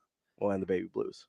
Well, yeah, but as the first player, the first player where I was like, love that. I mean, you got in on a good stretch there. If you're coming in 80, 81, you got a nice little run there. And Jordan was an afterthought. It went Perkins, then Worthy. Yeah. I mean, he's not an afterthought anymore. He's pretty good. No, for why I liked him. Yeah, I know. I didn't even like the way that he shot. I'm like, I don't know. No, his jumper in college was goofy. It was busted. Yeah. And it was. He shot that thing way out here. And as a kid, you like for people to if you're going to emulate something, it has to fit your eye. Yeah. So it's why I like Pedro Guerrero. Okay. Yeah. I felt like I could hit like that. That's why that's why I'm not as enamored with Ray Allen as other people are. His shot, I'm not saying his son is nasty. Yeah. Ooh. There's obviously nothing wrong with Ray Allen's shot, but the way it looks to my eye, it's hard to teach. Yeah, and it's so darn clutch though. I mean, it really is. I mean, that's the whole thing about it, though. I know you don't like the look of it, but it's The look on your face. I'm telling you, I'll fight you on. I'll fight Look, you on he that stood one. up. Yeah, I stood up. Ravi. Yeah, I'm standing up. I can't tell. Wow. Because I wasn't looking at him. That's all. Or were you getting mic feedback, or was your mic on? Wow. Here we go. I don't know. Did you turn it on today or not, Shane? Here we go. Every day it just simmers at like an 8, 8.5, ready to just blow. And we somehow reel it in. Every day. Just not sure where that came from. But what, Shane? Spit it out. It's such a bad rep all the time. You do or Ray? Ray does. For what? Who's got a bad rep on Ray? Who's got a bad thing to say about Ray? Finish your thought. No, who's got a bad thing to say about Ray? I will say people don't always look at him as a great teammate. Is that because he left Boston to go to Miami? He has some mannerisms. He's a little strange. Yeah. I like Ray though. I mean, wouldn't you be a little strange if you're sitting around with like $80 million? Probably. 80 seems low. Oh, I mean, it probably is low. 80. Like me, low to the ground. He's still making that from He Got Game. And he still got that. I think he still got the Jordan brand deal. He's doing all right. Yeah. Also, we love Ray Allen because he's an advocate for type 1 diabetics. One of his kids is a type 1. Yeah. Yeah. So we love Ray Allen. All right. But I love Ray Allen then. His shot for whatever reason didn't meet my eye. Not that there's anything wrong with it. I'm kind of like that way with some lefties too. I know some people love lefty jump shots. I don't. Shane's not that far off. His net worth right now is penciled in at $100 million. I always forget that guys not that long ago didn't make nearly. Yeah, that's good. Because now, like Jaylen Brown's going to make $1 million in 2 years, or $100 million in 2 years. I love the Jaylen Brown back and forth. Do they like playing together? These guys win so many games for this to still be a thing. Jason Tatum and Jaylen Brown may be the two most highly scrutinized, really, really, really, really good players that I've seen in a long time. I'm trying to think of a different example, but I guess I was looking for the NFL equivalent, and before he won, I thought it was Stafford. Yeah, that's probably yeah. Because I'm a big Stafford guy. Yeah, but I don't like Tatum or Brown, so I'm not vouching for either one. So I don't love Tatum. I think he's a overqualified number 2.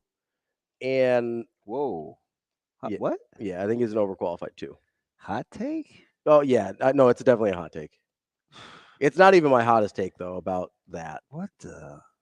I also think sometimes I think you just say things just to be inflammatory, and they're hot. An overqualified number 2, Jason Tatum. Yeah, so he's like too good to be a 2, and I don't know if he's a 1. You want to hear another one you're going to be real mad about? Sure. Hit me with it.